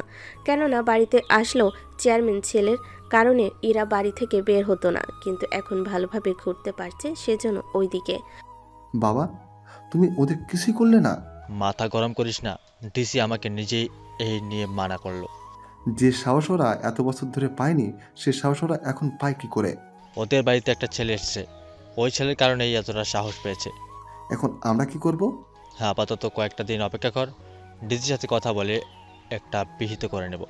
ওখানে কথা শুনে তো বুঝতে পেরেছেন ইরার পরিবারের বিপদ এখনো কাটেনি। ওইদিকে রাতের বেলায় ইরা আকাশ গল্প করছে রুমে, তখন অড্ডি ওদের জন্য দুধ নিয়ে আসে। দুধ কার জন্য? তোমার আর আকাশের জন্য। আকাশ বের হলেই খেয়ে নিব। একটু পরে ওয়াশরুম থেকে আসে ইরা, দুধ আকাশ দুজনে দুধ খেয়ে নেয়। একটু পরে ওরা বিছানায় ঘুমিয়ে পড়ে। ওদের এরকম অবস্থা দেখে অড্ডি ওদের দুজনের বিছানায় ইরার ওপরে আকাশকে শুইয়ে দেয়। রুমের দরজা বাইরে থেকে আটকে দেয়, যেন ওরা কোনোভাবে বের হতে না পারে। এরপর ওর কাজ শেষ করে নেয়। পরের দিন সকালে, ঈশা, তোমার ভাইকে নাস্তা দিয়ে আসো। ভাইয়াকে তো রুমে দেখলাম না। হয় তো ফ্রেশ হতে গেছে। ইরাকে ডেকে আনুন। আচ্ছা তুমি বসো, আমি ইরাকে ডেকে আনছি। নাজমা বেগম এসে দেখে রুমে দরজা খুলে আছে। আসলে অদ্রি সকালে আবার দরজা খুলে রাখে। ইরার মা দরজা খুলে দেখে আকাশ আর ইরা একই বিছানায়, আর ওরা দুজনে জড়িয়ে ধরে আছে। ছি ছি, আমার মেয়ে হয়ে এই কাজ করতে পারলো? ইরা, ইরা, এই ইরা, আকাশ ঘুম থেকে উঠো। কিন্তু ওদের কোনো সারা শব্দ নেই। পরিবারের বাকিরাও ও রুমে এসে এই দৃশ্য দেখে অবাক হয়। ঈশা তো নিজের চোখকেও বিশ্বাস করতে পারছে না। অদ্রি এসেই, আয় আল্লাহ, বিয়াই আপনাদের মেয়ে কি সর্বনাশ করেছে? অদ্রি তুই চুপ থাক। চুপ থাকে কি করে বল? সারা রাত কি করে এখানে ঘুমিয়েছে?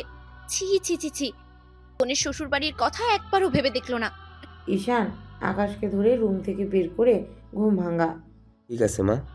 ঈশান আর এশা মিলে আকাশকে ধরে অন্য রুমে নিয়ে আনে, সাথে ঘুমও ভাঙ্গায়। নাজমা রফিক চৌধুরী ইরার ঘুম ভাঙ্গায়, তারপর ওদের দুজনেকে একই রুমে আনে। তোমরা আমাদের ঘুম থেকে ভেঙে এই রকম এসে বসে এভাবে তাকিয়ে আছো কেন শুনি? দেখেছেন কতটা বেশরমের মতো কথা বলছে? বাবা মা কি হয়েছে বলবে তো? রাতে তোরা কি করছিস? আমি আকাশ, অবধি আমরা 3 জনের লুডো খেলেছি। আমি প্রথম হই, সেই জন্য আমি আমার রুমে চলে গিয়েছি। কিছুক্ষণ পর তো তুমি আমাদের জন্য দুধ নিয়ে এলে। আমি আকাশ দুধ খাওয়ার পরও লুডো বাকিটা খেলছিলাম। এরপর কি তোমার রুমে যাওয়ার কোনো খেয়াল হয়নি? এটা তো আমারই রুম। তুই তো তোর রুমে ছিলি, কিন্তু আকাশ তোর সাথে তোরই বিছানায় শুয়েছিল, তাও তোকে জড়িয়ে ধরে। এসব কি বলছো বাবা? ও যথেষ্ট ভালো ছেলে। আমি তোমাকে এর আগেও মানা করেছি, সেই সুযোগে অনেক কিছু করে ফেলে। আমার তো মনে হয়েছে কয়েকটা দিন যাওয়ার পরেই ইরা মা হয়ে যাবে। কি আজে বাজে কথা বলছেন? মাথা ঠিক আছে আপনার? আমাদের মাথা ঠিক হয়ে আছে। সারা রাত কি করেছিস আওয়াজ আনে, এটা জানাজানি হলে আমরা মুখ দেখাবো কি করে? যদি আমাদের খারাপ কিছু মনে হয় তাহলে তোমরা আমাদের বিয়ে দিয়ে দাও। এ কি বলছো ইরা? ও তোমার সর্বনাশ করেছে, আর তুমি ওকে ছেড়ে দেবে নাকি? সর্বনাশ হলে আমার হয়েছে, তাতে আপনার কি? ইরা, মুখে মুখে তর্ক করা ঠিক না। ঈশা, তোমার বাবা মাকে বলো আমাদের বাড়িতে এখন আসার জন্য। কিন্তু মা, বাবা মাকে না বলে ব্যাপারটা এখানে মিটিয়ে নিলে হয় না? ওনাদের জানালে সমস্যা কি? সমস্যা আছে আম্মু। আকাশ ভাইয়ার যখন 20 বছর বয়স, তখন অদ্রি ভাইয়ার নামে সেমভাবে একটা মিথ্যে অপবাদ দেয়। এতে ভাইয়া 7 বছর তার পরিবারকে থেকে আলাদা ছিল। তুই কি করে জানিস? ঈশা আমাকে সব বলেছে।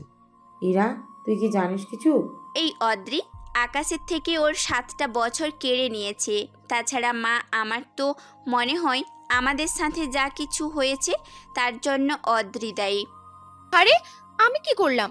তুমি আমাদের দুধ দিয়েছো, এটা খাওয়ার পরেই আমাদের আরও কিছু মনে নেই। আমি কিচ্ছু করিনি। গ্লাসে এখনো কিছু দুধ আছে। যদিও সত্যি কিছু করে না থাকে তাহলে ওকে বলুন বাকি দুধ খাওয়ার জন্য। আমি দুধ খাই না। মিথ্যে কেন বলিস? তুই তো প্রতিদিন সকালে 1 গ্লাস করে দুধ খাস। আমাকে যেতে হবে, আমি যাই। অদ্রি চলে যায়। এরার পরিবার কি করবে ভেবে পাচ্ছে না। আমরা না হয় বুঝলাম ওদের ফাঁসানো হয়েছে, কিন্তু ইরা তোর সাথে কিছু করেনি তো? কি যে বলো না আম্মু, ঘুমের কারণে কোনো কিছু করার হুঁশ ছিল নাকি আমাদের? বেশরমের মতো কথা বলতে লজ্জা করে না? একটা কথা বলি প্লিজ, আর যাই করুন আমার বোনটাকে কষ্ট দিবেন না। আমি ইচ্ছে করে তো করিনি। ঠিক আছে, মেনে নিলাম। যা হওয়ার হয়েছে, এই নিয়ে কথা বলতে চাই না আমরা। আর ইরা, তোর যখন কোনো ক্ষতি হয়নি তখন তো আর সমস্যা নেই। আপনার অদ্রিকে আর এই বাড়িতে জায়গা দিবেন না। ঠিক বলেছো, ওই মেয়েকে আর জায়গা দিব না। আমার একটা কথা আছে। তোর আবার কি কথা? আচ্ছা আকাশ, তোমার সাথে অদ্রি ঠিক কি করে ছিল আমাদের একটু বলো। ঈশা, বলবো কি সবাইকে? হ্যাঁ বল, তাহলে ওনারা তোকে সন্দেহ করবে না। তাহলে শুনুন, 7 বছর পূর্বে মা, ও মা, কোথায় তুমি? কি হয়েছে বল? খিদে পেয়েছে, খাবার দাও। ঈশাকে বল তোকে খাবার দিতে। ও তো ছোট, ও কি পারবে? পারবে। ঠিক আছে, যাচ্ছি। ওই পেতনি, আমাকে খাবার দে। তুই আমাকে পেতনি বললে তোর মাথা আমি চিবিয়ে খাবো বলে দিলাম। পেতনি তো রক্ত খায়। আমি কি ওইসব পেতনির মতো খাবিস নাকি? আমি তো তোর মগজটা খাবো। তোর কি মগজ নেই? নেই বললেই তো তরটা খাবো। ঈশা, আকাশকে খেতে দে। মা দেখো না, তোমার ছেলে আমাকে পেতনি বলছে। তোরা আবারও শুরু করে দিয়েছিস। তোদের জ্বালায় আমি আর পারি না। আচ্ছা মা, আমাকে একটা কথা বলো। কি কথা? ওদের সাথে ভাইয়ার বিয়ে দিলে কেমন হয়? ওই, তোর কি মাথা ঠিক আছে? ওর মতো ক্যারেক্টারলেস মেয়েকে আমি বিয়ে করব না। তাহলে আর আমাকে পেতনি বলবে না। ঠিক আছে, বলবো না।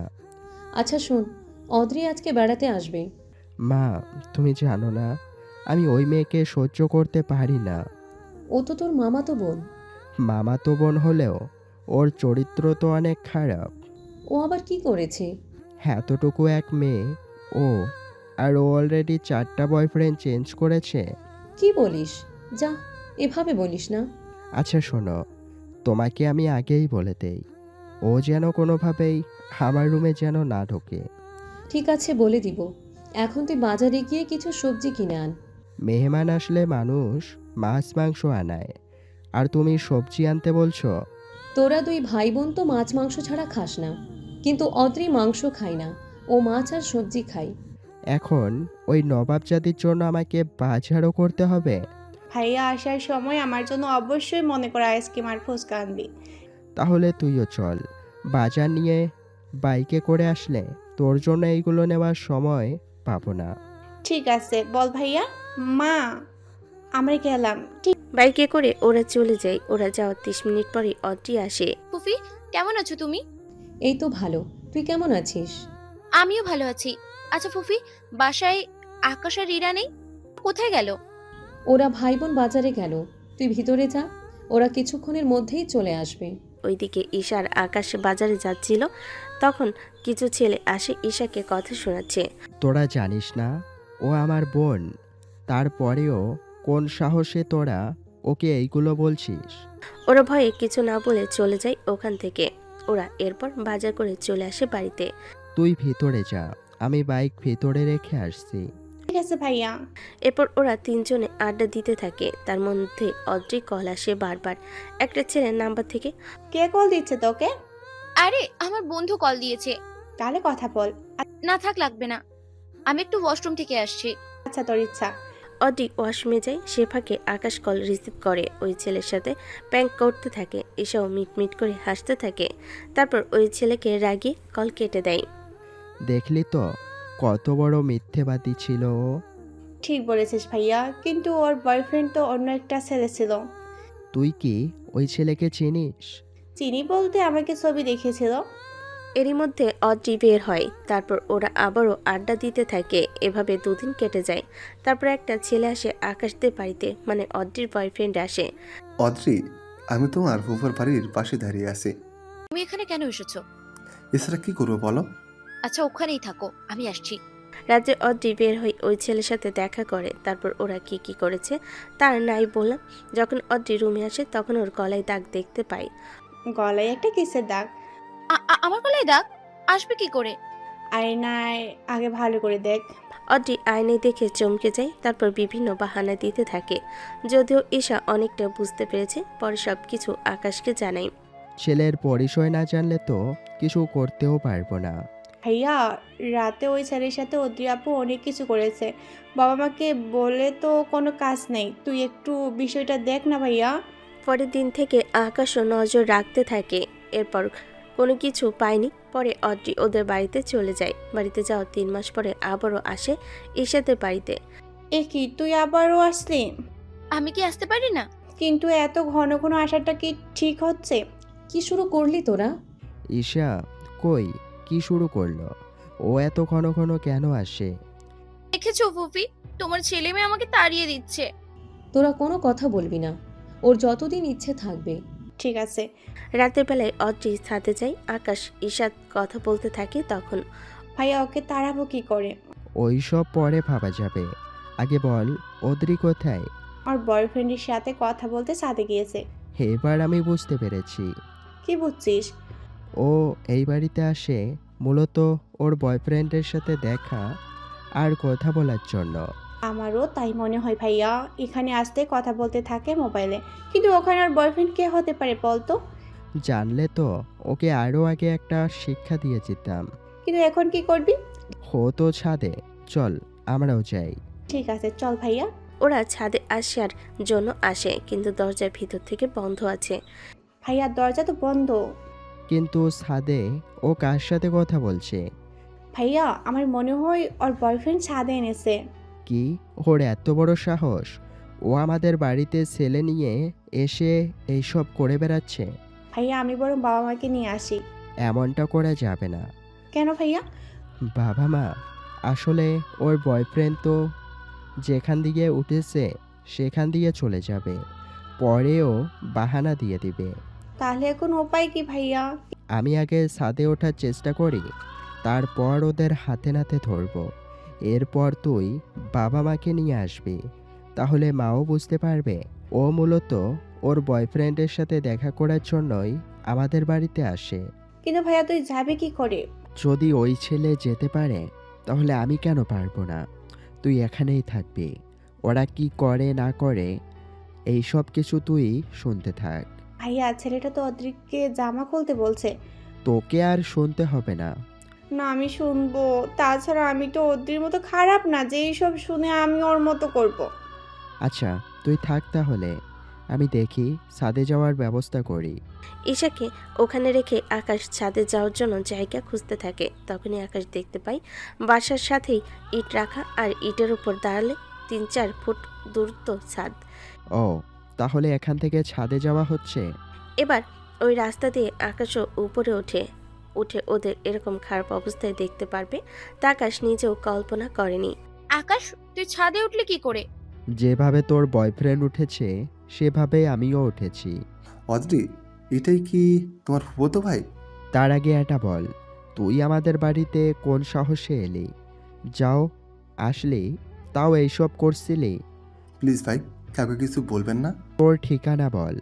আদত এবার ঘাবড়ে যায়, সেজন্য আকাশকে ধাক্কা মেরে ছাদ থেকে ইটের উপরে লাফ দেয়, তারপর ওখান থেকে চলে যায়। প্লিজ ভাই, কাউকে বলিস না। বলবো না মানে? তুই আমাদের বাড়িতে এসে এইসব খারাপ কাজ করবি আর আমরা তা মেনে নিব? তুই তা ভাবলি কি করে? দেখ আকাশ, আমি তোকে আগেই বলেছি কাউকে কিচ্ছু বলবি না। যদি বলে দেই তাহলে কি করবি? আমি এমন কিছু করব যা তুই ভাবতেও পারবি না। ঈশা, তুই বাবা মাকে ডেকে আন। ঈশা, ও এখানে? হ্যাঁ, এখানে তোর এইসব কুকর্ম আমরা দুজনেই শুনেছি, আর আমি তো চোখেই দেখলাম।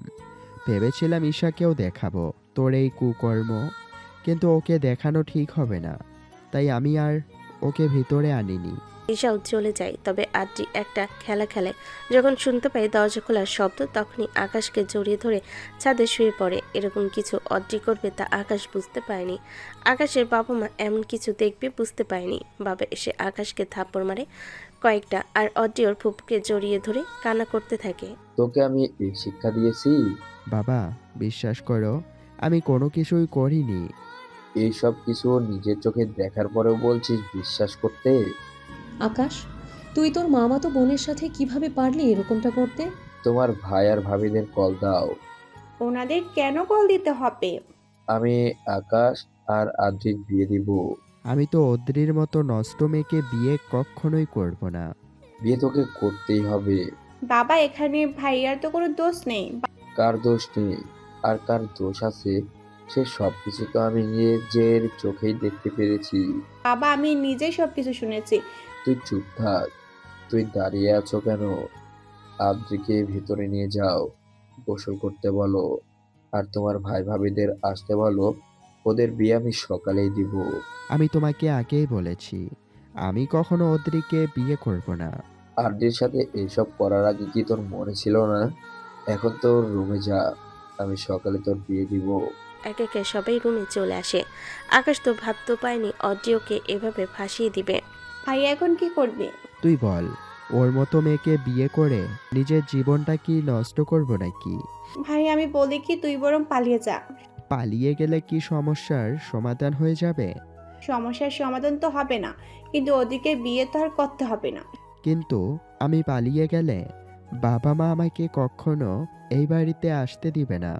যখন ওনাদের মনে হবে তুই নির্দোষ, তখন আমি তোকে ডেকে নেব। ঠিক আছে, তার আগে বাবার সাথে একবার কথা বলি। আকাশ ওর বাবার সাথে কথা বলে। উনিও জানিয়ে দেন আকাশ যদি অড্রিকে বিয়ে না করে তাহলে ওকে কখনো এ বাড়িতে ঢুকতে দিবে না। এর ভিতরে ঈশা আকাশের ব্যাগ গুছিয়ে রেখে দেয়, সাথে 3 লাখ টাকাও দেয় বাবার আলমারি থেকে নিয়ে। এখানে 3 লক্ষ টাকা আছে, এই টাকা দিয়ে আপাতত কিছু একটা করিস, যদি আরও লাগে আমাকে বলিস, আমি পাঠিয়ে দিব। বাবা মার খেয়াল রাখিস। ওই রাতে আকাশ ট্রেন ধরে অন্য শহরে চলে যায়। সকালে অড্রির বাবা মা এইসব কথা শুনে তো রেগে যায়। আকাশ না থাকায় ওনারা অড্রিকে নিয়ে চলে যায়। যাওয়ার আগে, আমি যদি কখনো আকাশকে এই বাড়িতে দেখি তাহলে ওর জন্য সেটা মোটেও ভালো হবে না। আমার মেয়ের সর্বনাশ করে যাওয়ার ফল তো ওকে পেতেই হবে। ওরাও চলে যায়। তারপর আকাশ অন্য শহরে আসে, ওখানে এসে কাজ করে, কাজের পাশাপাশি গ্যাং তৈরি করে। এভাবে 5 বছরে আকাশ মাফিয়া জগতের গডফাদার হয়ে যায়। যদিও আকাশের বাড়ি থেকে পালিয়ে যাওয়ার পরের কাহিনী ইরা বা আকাশের পরিবার আর জানে না, শুধু আপনাদের সুবিধার জন্য বলা। তাহলে এখন চলুন বর্তমানে ফিরে আসি। বর্তমান কি ওই মেয়েটা এতটা খারাপ? নিজের সর্বনাশ করে এখন আমার মেয়ের নামে সর্বনাশ করতে চেয়েছিল। আমিও আমার বাবাকে অনেক বুঝেছি, কিন্তু বাবা কোনো কিছু বুঝতে চায়নি। আচ্ছা, যা হওয়ার হয়েছে, এ নিয়ে আর একটা কথা বলিও না আমরা। বাবা, কালকে আমি ফিরে যাব। তা আকাশ, আমরা তো একই শহরে থাকি, তাহলে কাল একসাথে ফিরে যাব। আমি হোস্টেলে আর তুমি তোমার বাসায়। আচ্ছা, তাই হবে। আপনারা প্লিজ আমাকে ভুল বুঝবেন না। আমরা তখন ভুল বুঝেও এখন ঠিক আছি। পরের দিন ইরা আকাশ চলে আসে অন্য শহরে, যে শহর থেকে ওরা দুজনে ট্রেনে উঠেছিল। রেল স্টেশনে আসার পরে, ধন্যবাদ তোমাকে আমাকে বাঁচানোর জন্য। ধন্যবাদ তো তোমাকে আমার দেওয়ার কথা, আমার বোনের সংসারটা বাঁচানোর জন্য। চলি আমি, তোমার মোবাইল নাম্বারটা দাও, আমি যখন ফ্রি হব তোমার সাথে যোগাযোগ করে দেখা করে নিব।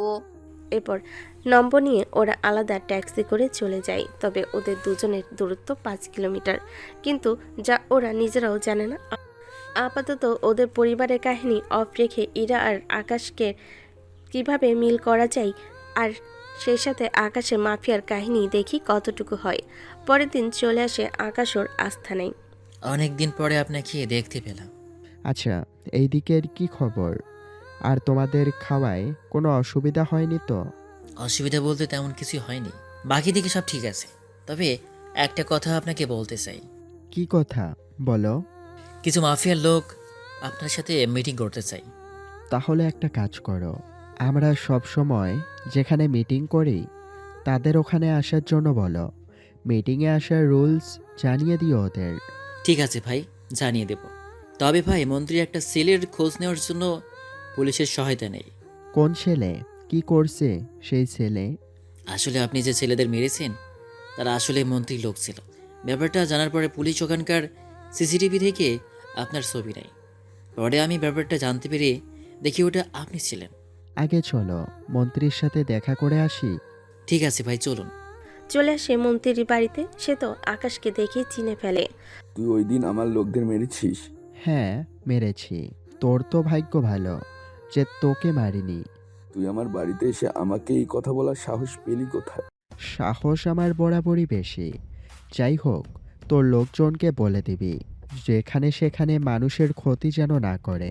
সত্যি তোর সাহস দেখে আমি পুরোই অবাক হয়ে যাই। তুই হয়তো আমাকে চিনিস না।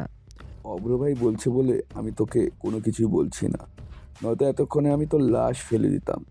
ওই তো অভ্র এসে গেছে। তোর সাহস তো কম না, তুই ভাইয়ের নাম ধরে ডাকছিস। অভ্র মন্ত্রী বলে কি এইসব? আমি তো সেটাই ভাবছি, তোকে ভাইয়ের সামনে একটা শিক্ষা দেব। মন্ত্রী মশাই, আপনি চুপ করে থাকেন। আপনি তো জানেন না ভাইকে, উনি আমার বস। একে কি বলছেন? আর আমি উনাকে দেখে চিনতে পারিনি? নামটা যে চিনতে পেরেছেন এটাই আপনার জন্য অনেক কিছু। তাহলে যা বলেছি তাই যেন হয়। আপনি যা যা বলছেন তাই হবে। পরের দিন যারা আকাশের সাথে দেখা করতে এসেছে সবার কাছ থেকে সব রকম হাতিয়ার নেওয়া হয়েছে। সাথে ওদের গ্রুপের বস যে, সে ছাড়া বাকিদের ওই রুমে প্রবেশ নিষিদ্ধ ছিল। ওরা বাহিরে অপেক্ষা করছে, ভিতরে সবার সাথে কথা বলতে থাকে। কথা শেষ হলে সবাইকে শেষবারের মতো একটা কথা বলে দেই, আমি কাউকে কোনোভাবেই যেন নিরীহ কোনো লোকের উপরে জুলুম করতে যেন না দেখি। সবাই নিজেদের লোককে সাবধানে রাখবে, কথাটা মনে রাখবে। সবাই হ্যাঁ বলে বেরিয়ে যায়। ওরা যাওয়ার একটু পরে ইরার কল, যদিও আকাশ এখনও ইরার নাম্বার চিনে না। কে বলেছেন? আরে আমিই বলেছি। নাম না বললে চিনব কি করে বলুন? আমার কণ্ঠ শুনে ও কি বুঝতে পারছো না আমি কে হতে পারি? এবার আমি চিনতে পেরেছি। এখন বলুন, দেখা করতে পারবেন? কোথায় আসতে হবে বলুন? ঠিকানা দিচ্ছি। ঠিকানা নিয়ে বেরিয়ে পড়ে। 30 মিনিটের ভিতরে ওই ঠিকানায় আসে। তোমরা সবাই আস্তানায় চলে যাও, আর হ্যাঁ, এই বাইকটা রেখে যাও। আচ্ছা বস, কিন্তু এখানে আপনার উপরে যদি কেউ হামলা করে তখন কি করব? বললাম তো যাও। ওরা চলে যাওয়ার পরে ইরাকে কল দেয়। তখন ইরা নেমে আসে, ইরার দিকে তাকিয়ে আছে, কেননা ইরাকে অনেক সুন্দর লাগছিল। কেমন লাগছে আমাকে? অনেক সুন্দর লাগছে, যা বলে বোঝাতে পারবো না। আচ্ছা, আমরা প্রথমে পার্কে যাব, তারপর রেস্টুরেন্টে যাব, তখন ট্যাক্সি নিব নাকি বাসে করে যাবে? বাইক আছে তো আমার। তাহলে তো ভালোই হয়, চলো তাহলে। আবারও বাইকে বসে আকাশকে জড়িয়ে ধরে, যদিও আকাশের এতে ভালোই লাগছে, সেজন্য কিছু বলল না। চলে আসে পার্কে, বাইক রেখে ভিতরে যাই। অনেক সুন্দর জায়গা। সুন্দর তো আছেই, তবে আমি এখানে খুব কমই আসি। তুমি তো আমার মতোই সিঙ্গেল, সেই জন্য তোমারও আশা হয় না, বুঝতে পেরেছি। আচ্ছা, আমরা এখানে কেন এসেছি?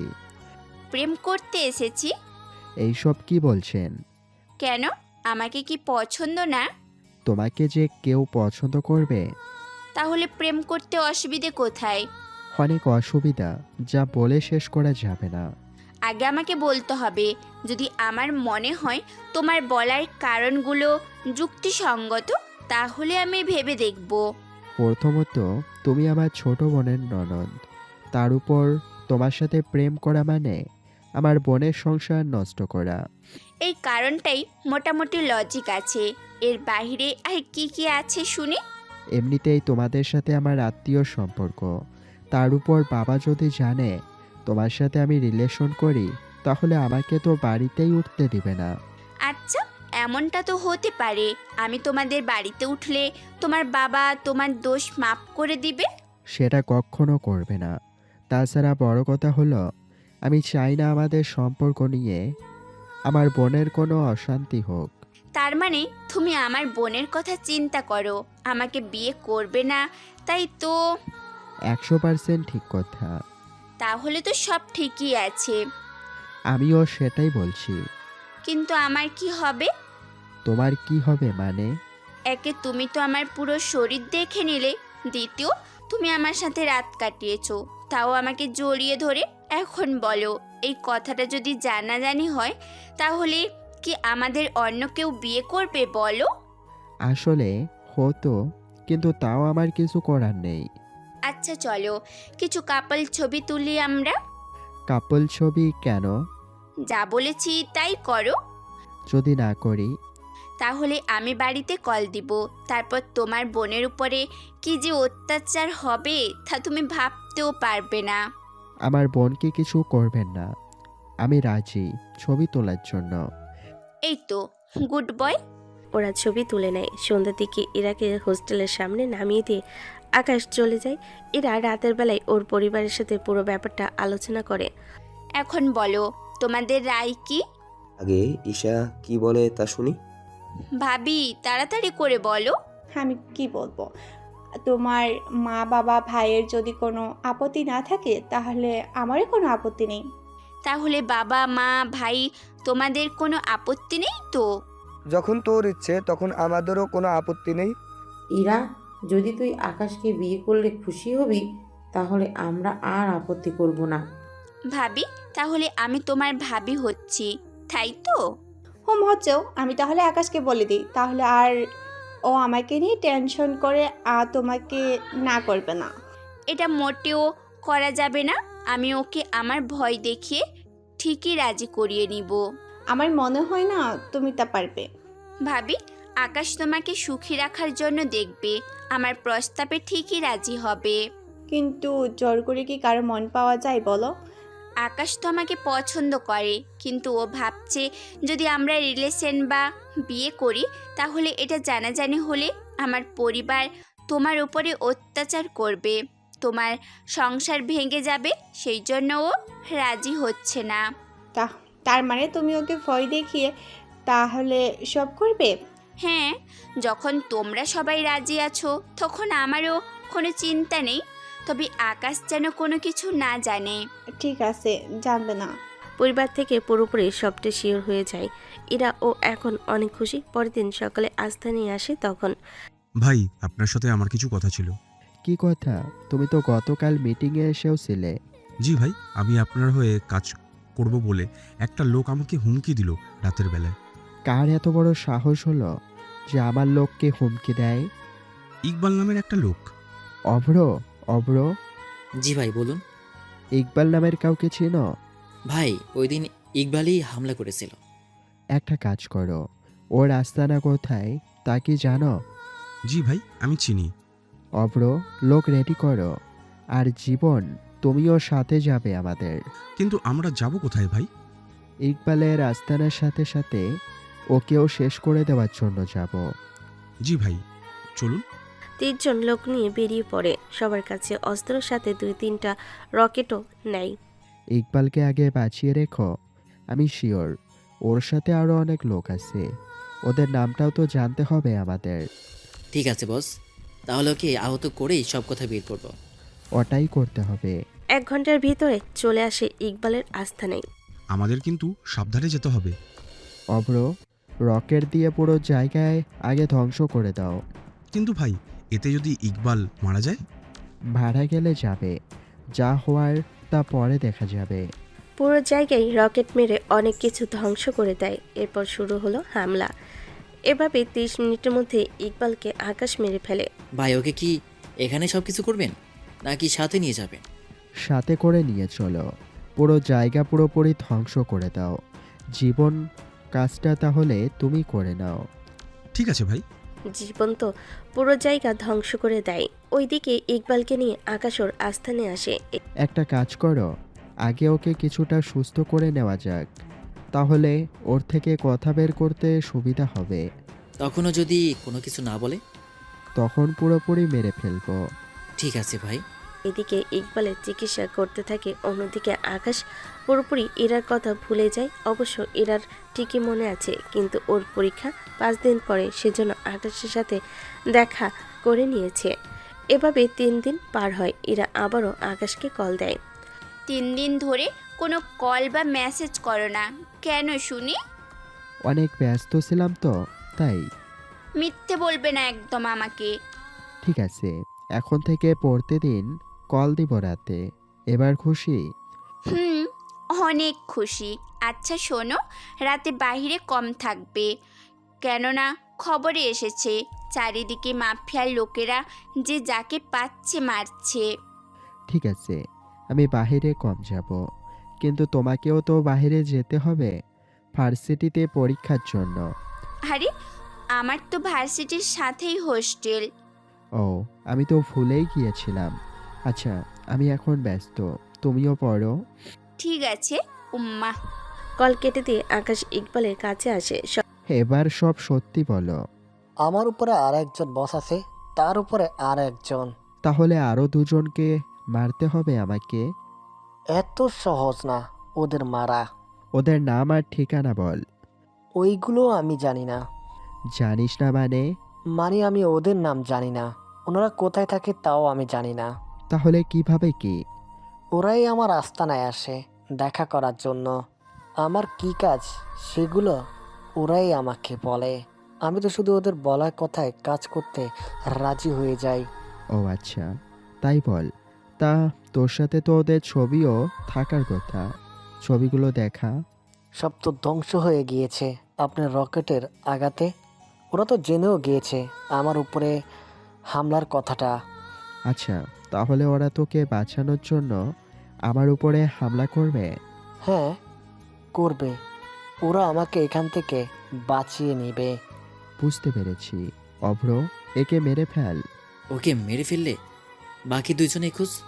এমনিতেই তো ও কিছুই জানে না, তাহলে ওকে কেন বাঁচিয়ে রাখবো? কেন বল? আচ্ছা ভাই, ওকে মেরে খবরটা কি ছড়িয়ে দিব? হ্যাঁ, তাহলে বাকি দুজন তো জানতে পারবে। তাহলে ওদের খুঁজতে আরও সুবিধা হবে আমাদের জন্য। ঠিক আছে ভাই, আপনি যান, বাকি কাজটা আমি করে নিব। তবে একটা কথা, তোমরা ভালো করেই শুনে নাও, কোনো প্রকার বাইরের কোনো লোকের সাথে মেশা বা তাদের আস্তানায় নিয়ে আসা এগুলো মোটেও করা যাবে না। জি ভাই, তাই হবে। সবটা ঠিক হয়ে বেরিয়ে আসে অভ্র। এদিকে ইকবালকে মেরে খবরটা ছড়িয়ে দেয়। কিছুক্ষণ পরে সে খবরটা ছড়িয়ে যায় ওই দুজন মাফিয়ার কাছে। কি তুই শিওর তো? জি বস, 100% শিওর। ঠিক আছে, তুই যা তাহলে। লোকটা যাওয়ার পরে জ্যাকিকে কল দিয়ে ব্যাপারটা জানায়। ওই ছেলেটাকে তো তাহলে হালকাভাবে নেওয়াটা ঠিক হয়নি। আমি তোকে আগেই কথাটা বলেছিলাম। ওর তো পুরো আস্তানা ওরা ধ্বংস করে দিয়েছে। আমরা তো ভেবেছিলাম ইকবালকে বাঁচিয়ে রাখবে, কিন্তু ওরা যে মেরে ফেলবে তা তো বুঝতে পারিনি। এখন কি করব? আমরা তো ওই ছেলের আস্তানার খোঁজ খবর জানি না। আচ্ছা, আমরা দুটা গ্রুপ করে লোক পাঠিয়ে দিই, ওরা তো কোনো না কোনো খোঁজ খবর ঠিকই দিতে পারবে, তাই না? ঠিক আছে, যা করার তাড়াতাড়ি করতে হবে। ওরা এরপর নিজেদের লোকেদের কাজে লাগিয়ে দেয় আকাশের আস্থানের খোঁজ আর ওর সম্পর্কে জানার জন্য। পরের দিন। ভাই, একটা খবর পেয়েছি। কি খবর বল? শহরে কিছু লোক ঢুকছে। কিসের লোক আর কার লোক? ইকবালকে যে মেরেছি ওর হয়ে। যাকে সন্দেহ হবে তাকেই নিয়ে আসবে। ওকে ভাই, তবে একটা কথা, সাবধানে থাকবেন। ওই নিয়ে ভেবো না। ওইদিকে আকাশ রাস্তার ধারে বসে আছে আর ভুট্টা খাচ্ছে মশলা দিয়ে। তখন একটা ছেলে আসে ওখানে। ভাই, কিছু টাকা দিবেন? সকাল থেকে কিছু খাওয়া হয়নি। টাকা দেওয়ার চেয়ে চলো তোমাকে কিছু বাজার করে দেই, তাহলে পরিবার নিয়ে খেতে পারবে। না ভাই, এত কষ্ট করতে হবে না, আপনি বরং টাকা দিন, আমি কিনে নিব। ছেলেটির দিকে তাকিয়ে আছে। দেখতে শারীরিক সমস্যা মনে হচ্ছে, কেননা একটা হাত ভাঙ্গা। দেখে মনে হচ্ছে কেউ ওকে দিয়ে ভিক্ষা করাচ্ছে জোর করে। আচ্ছা, একটা সত্যি কথা বলো তো। কি কথা ভাই? তোরা কার হয়ে কাজ করিস? আমি তো কারো হয়ে কাজ করি না। দেখ, আমি অনেক সিনেমায় দেখি এই দৃশ্যগুলো। এভাবে তরুণ ছেলেদের টার্গেট করে ওরা তাদেরকে দিয়ে ভিক্ষা করায়। আমার কেন জানি মনে হচ্ছে তুইও তাদের লোক। দেখ, আমাকে সত্যিটা বলে দে, তাহলে আমি ওদের একটা শিক্ষা দিব, যেই শিক্ষা থেকে ওরা অনেক বড় একটা শিক্ষা পাবে। না ভাই, এইগুলো বললে সে আমাদের মেরেই ফেলবে। নাম কি ওর, আর থাকে কোথায়? আমি কিছু জানি না বলে ছেলেটা দৌড়ে যায়। তারপর অভ্রকে কল দেয়। জি ভাই, বলুন। আচ্ছা, রাস্তায় যে সব ছেলেরা ভিক্ষা করে তাদের বিষয়ে কোনো কিছু কি জানো? এখানে জানার কি আছে? ওরা তো নিজেদের জন্য ভিক্ষা করে, আর কিছু লোক আছে যারা এদের ভিক্ষা করতে বাধ্য করে। আমি লোকগুলোর ব্যাপারে জানতে চেয়েছি। কেন ভাই, ওরা কিছু করেছে? এই শহরে যতগুলো লোক আছে এই কাজে জড়িত, আমি ওদের সবাইকে আমার সামনে দেখতে চাই। কিন্তু ভাই কেন, কিছু কি হয়েছে? হ্যাঁ, হয়েছে। এইসব বিষয়ে পরে বলবো, আগে যা বলেছি তা যেন হয়। ঠিক আছে ভাই। পরের দিন 10 জন লোক আসে দেখা করার জন্য। আমাদের ডেকেছেন? ডেকেছি একটা কথা বলার জন্য। কি কথা ভাই? তোমরা যে ধান্দা করছো সেটা পুরোপুরি বন্ধ করে দিতে হবে। কিন্তু কেন? তোমরা যেভাবে ধান্দা করছো তা কোনোভাবেই মেনে নেওয়া যায় না। ভাই, আমরা ওদের দিয়ে ভিক্ষা করাই, তার বিনিময়ে ওদের 3 বেলা খাওয়া আর থাকা দুটোই দেই। কিন্তু এতে কি ওদের জীবন যাবে? কিন্তু ভাই, ওদের কোনো সমস্যা হলে সেসব তো আমরাই দেখি। আমি আজকে অনেক ছেলেকেই দেখেছি, কারো হাত ভাঙা, কারো পা, কারো চোখও নেই। ও তো স্যার, আপনাকে তো আগেই বলেছি, যাদের সমস্যা আছে তাদেরই আমরা এই কাজে নেই। কিন্তু ওদের চিকিৎসা তো হয় না। যদি ওরা ভালো হয়ে যায় তাহলে তো আর কেউ ওদের ভিক্ষাও দিবে না। তাহলে ওদের এই দুর্বলতার সুযোগ নিয়ে তোরা এইসব করে বেড়াচ্ছিস। তো এতে দোষের কি? রাস্তায় পড়ে থাকলে তো কেউ ওদের ভিক্ষা দিবে, কিন্তু সে টাকা দিয়ে ওরা তো 3 বেলা খেতেও পারবে না। ওরা কিন্তু ঠিকই বলেছে। আচ্ছা, ওরা কি আগে থেকেই এরকম ছিল, নাকি ভিক্ষা করার জন্য তোমরাই ওদের এরকম বানিয়েছো? বিশ্বাস করুন, ওরা আগে থেকে এরকম ছিল। ঠিক আছে, তোমরা যাও। তবে যদি আমি কোনো অনিয়ম দেখি তাহলে কারোর জন্য মোটেও ভালো হবে না। জি ভাই, মনে থাকবে। আমরা তাহলে এখন আসি বস। ওরা চলে যায়, তবে আকাশও কম না সেজন্য। অভ্র, খোঁজ লাগাও। কোন বিষয়ে? ওরা কি আজও প্রতিবন্ধী ছেলে মেয়েকে দিয়ে ভিক্ষা করাচ্ছে, না ওদের জোর করে প্রতিবন্ধী বানিয়ে ভিক্ষা করাচ্ছে? এই খবরটা আগে শিওর হয়ে নাও। ঠিক আছে ভাই, আমি খবর নিচ্ছি। এইদিকে কাজও চলতে থাকে। ওইদিকে ওরা তো ভেবেছিল মিথ্যা বলে বেঁচে যাবে, কিন্তু ওরা এটা বুঝতে পারেনি আকাশও যে কোনো অংশে কম নয়। ঠিকই সত্যিটা বের করে ওদের একটা শিক্ষা যে দিবেই। রাতে ইরাকে কল দিয়ে খোঁজ খবর নেয়। কাল আমার পরীক্ষা শুরু, তবে একটা কথা, আবার কি কথা? তোমার হাতে 2 মাস সময় আছে। 2 মাস পরে কি হবে? আমি বাড়িতে চলে যাব। কিন্তু ওখানে তো চেয়ারম্যানের ছেলে তোমাকে। তোমার ভয়ে ওরা আর বিরক্তি করবে না বলে দিয়েছি। তাহলে তো ভালোই হলো। আচ্ছা, তাহলে পরীক্ষা দাও ভালো করে। কেটে দিয়ে ঘুমিয়ে পড়ে। পরের দিন অভ্র কল দেয়। ভাই, কিন্তু নতুন লোক শহরে ঢুকেছে। ওদের উপরে নজর রাখো, কি করে না করে সব কিছুর উপরে। ঠিক আছে, যদি ওদের পাই তাহলে আমরা দেখব কি করা যায়। হ্যাঁ, সেটাই করিও। ওই দিনটা তো কোনোভাবেই চলে গেল। পরের দিন এরা ও পরীক্ষা দিতে যায়। ওইদিকে পুরো মাফিয়া বাহিনী এখন খুঁজতে থাকে কিভাবে কি করবে। এসব কিছু ভাবতে থাকে। কিছুক্ষণ পরে ভাই, একটাকে পেয়েছি। শুধু কি একজনই এসেছে? একজন তো আসেনি, তবে ওকে দিয়ে বাকিদের কথা বের করব। আস্তানায় নিয়ে আসো, আমিও আসছি। একটু পরে আস্থানে এসে ওই লোকেদের সাথে কথা বলতে থাকে। কথা শেষ হওয়ার পরে, তাহলে তুই কিছুই জানিস না, তাই তো? বিশ্বাস করুন, আমাদের আলাদাভাবে পাঠানো হয়েছে। কেউ কাউকে চিনি না, এমনকি কে কোন বেশে আছে কেউ কারোটা জানে না। এই শালা তো দেখি ভালোই একটা মাথা খাটিয়েছে। তা ঠিক বলছেন। এক কথায় কেউ কারো খোঁজ পাবে না যদি ধরা খাও। অভ্র, তাহলে তো ওদের কোনোভাবেই হালকা নেওয়া চলবে না। ভাই, এখন তাহলে কি করা যায়? যাই করো না কেন, লোকজনকে সাবধান করে দাও। যাকেই সন্দেহ মনে হয় তাকেই যেন নিয়ে আসে। এভাবে 5 দিনে মোট 15 জনকে ওরা ধরে ফেলে, সবাইকে একত্রিত করে।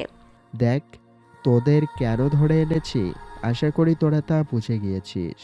ভাই, আমাদের ছেড়ে দিন, আমাদের পাঠানো হয়েছে। তোদের আমি একটা সুযোগ দিব। কীরকম সুযোগ? সুযোগ অনেক সিম্পলভাবে। যেমন ধর, তোরা এখন থেকে আমার হয়ে কাজ করবি। এর সাথে তোদের যে বস, তার সম্পর্কে যে যা জানিস আমাকে বল। সত্যি বলছেন তো? তাহলে আমাদের মারবেন না? তোদের মোটেও মারবো না, তবে তোদের সত্যি কথাই বলতে হবে। আমার বস জ্যাক আর ওদের বস জ্যাকি, ওরা দুইজনেই আপন ভাই। মাফিয়া জগতে এখন ওদের কথাই চলে বেশি। ওরা অনেক সাংঘাতিক লোক। আচ্ছা, কতজন কাজ করে ওদের হয়ে? এক একজনের কাছে তো 200+ লোক আছে। এটা তো অনেক বেশি ভাই। লোক থাকতেই পারে, কিন্তু কিন্তু কি? ওদের কাছে কিরকম হাতিয়ার আছে? ওদের সবার কাছে হাতিয়ার আছে। তাহলে সব মিলে ওদের 2 ভাইয়ের কাছে 500 জন লোক ধরে নিলাম, আর হাতিয়ারও অনেক বেশি, এটাও ভেবে নিলাম। জি, ঠিক ধরছেন। ওরা কি একই সাথে থাকে, মানে পাশাপাশি নাকি দূরে? একজনের থেকে আরেকজনের দূরত্ব তাও 100 কিমি। এটাই তাহলে আমার জন্য সুবিধা হবে। তা ওদের ঠিকানাগুলো বল এক এক করে। লোকগুলো এক এক করে ঠিকানা বলে, সেগুলো লিখে নেয়। আমাদের তো লোক হবে 170 জনের মতো। সেই জন্য আমরা এক ভাইয়ের উপরে হামলা করব আলাদাভাবে, তাহলে আমাদের জন্য ভালো হবে। কিন্তু অন্য ভাই খবর পেয়ে যদি চলে আসে? 100 কিলোমিটার আসতে হলেও 3 ঘন্টা লেগে যাবে। তাহলে এই দিকটা আমাদের জন্য ভালো হলো। কিন্তু আমাদের লোকজন কম, সেই জন্য আশেপাশে যত ছোট ছোট গ্যাং আছে ওদেরও আমার দলে নিয়ে আসো। ঠিক আছে ভাই, আমি ব্যবস্থা করব তাহলে। কিন্তু এদের কি করব? এদের আপাতত আটকে রাখো। এটা কি হলো? আপনি তো বললেন আমাদের মারবেন না। আমি তো তোমাদের মারছি না। তাহলে বন্দি কেন করবেন? তোমাদের এখন ছেড়ে দিই, আর তোমরা গিয়ে ওদের সব বলে দাও। সেই জন্য ওদের 2 ভাইকে মারার পরেই তোদের ছেড়ে দিব। প্লিজ ভাই, এমনটা করবেন না, তাহলে যে পরিবার না খেতে পেয়ে মারা যাবে। এখানে আসার আগে তোদের মনে হয়নি কথাটা? যদি তোদের আগেই আমি মেরে ফেলতাম তাহলে কি করতি বল? ভাই, আমাদের পরিবারে কি হবে? ওদের এক একজনের পরিবারে 10,000 করে টাকা পাঠানোর ব্যবস্থা কর। ঠিক আছে ভাই। ওদের থেকে সব কিছু নিয়ে ওদের পরিবারের কাছে টাকা পাঠিয়ে দেয়। ওইদিকে কিরে, কোনো খবর পেয়েছিস? আমি তো 10 জন পাঠিয়েছিলাম, এর মধ্যে 3 জন শুধু যোগাযোগ করছে, বাকিরা তো কোনো কিছুই বলছে না। এখন তাহলে কি করবি? আমারও সেম অবস্থা। আচ্ছা, যারা ওখানে এখনো আছে তাদের বরং ফিরিয়ে আনি, কি বলো? ঠিক আছে, সেটাই কর তাহলে। ঠিক আছে। ওরা ওদের সব লোক নিয়ে আসে, তারপর ওদের সাথে কথা বলেও কোনো কিছু বের করতে পারেনি, সেজন্য তাহলে কি এবার সরাসরি হামলা করব? কিন্তু ওদের আস্তানার ঠিকানা তো জানি না, তাহলে কিভাবে কি করব? শুধু ওদের ঠিকানা পেলেই হয়ে যায়। এবারে ওখানকার পুলিশের সাথে কথা বলি, তাহলে কিছু তথ্য পাবো। ওরাও কথা বলতে থাকে। এদিকে আকাশও একটা যুদ্ধের জন্য মোটামুটি অনেকটা প্রস্তুত হয়ে নেয়, সেজন্য আমরা তাহলে রাতেই রওনা দিব। রাতে কেন? ওই সময় রওনা দিলে আমরা ওখানে মোটামুটি ভোরবেলায় পৌঁছে যাব। তাহলে ওই সময় রকেট দিয়ে এক নিমিষেই অনেকেই মেরে ফেলতে পারবো। এটা কিন্তু ঠিক বলেছেন। তাহলে ছোটোখাটো সবাই রাজি আছে তো আমাদের সাহায্য করার জন্য? জি ভাই, সবাই রাজি।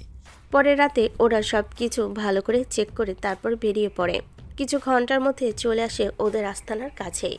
তোমরা আশেপাশে ভালো করে দেখো আর চিনে নাও যেন তোমাদের কাছে আসে। জি ভাই, দেখছি।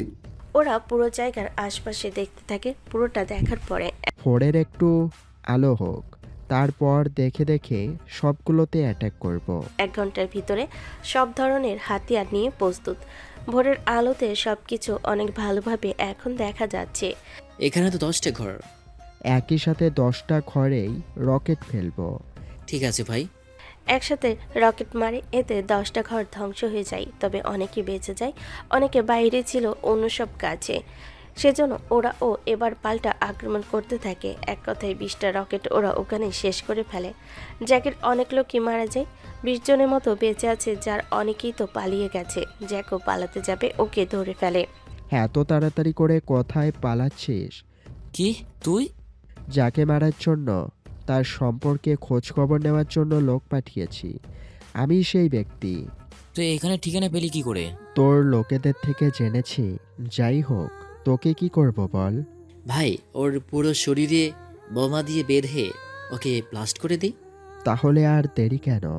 জ্যাকের পুরো শরীরে বোমা দেয়, মুখেও একটা ঢুকিয়ে দেয়, তারপর ওকে পালাতে বলে। বেচারা পালাতে যায় আর পিন ছুটে যায়। এতে এক একে সবগুলো ফেটে যায় আর জ্যাকের শরীর কোন কোন জায়গায় এসে পড়ে তা খুঁজে পাওয়া যাবে না। ভাই, একজন তো গেল। এখন এখান থেকে যেতে হবে। আমরা এখানে অ্যাটাক করেছি 2 ঘন্টা হলো। ওর ভাই তো রওনাও দিয়েছে। ওরা আসার আগেই আমাদের যেতে হবে। কিন্তু ওর ভাই যদি আস্তানা চেঞ্জ করে নেই?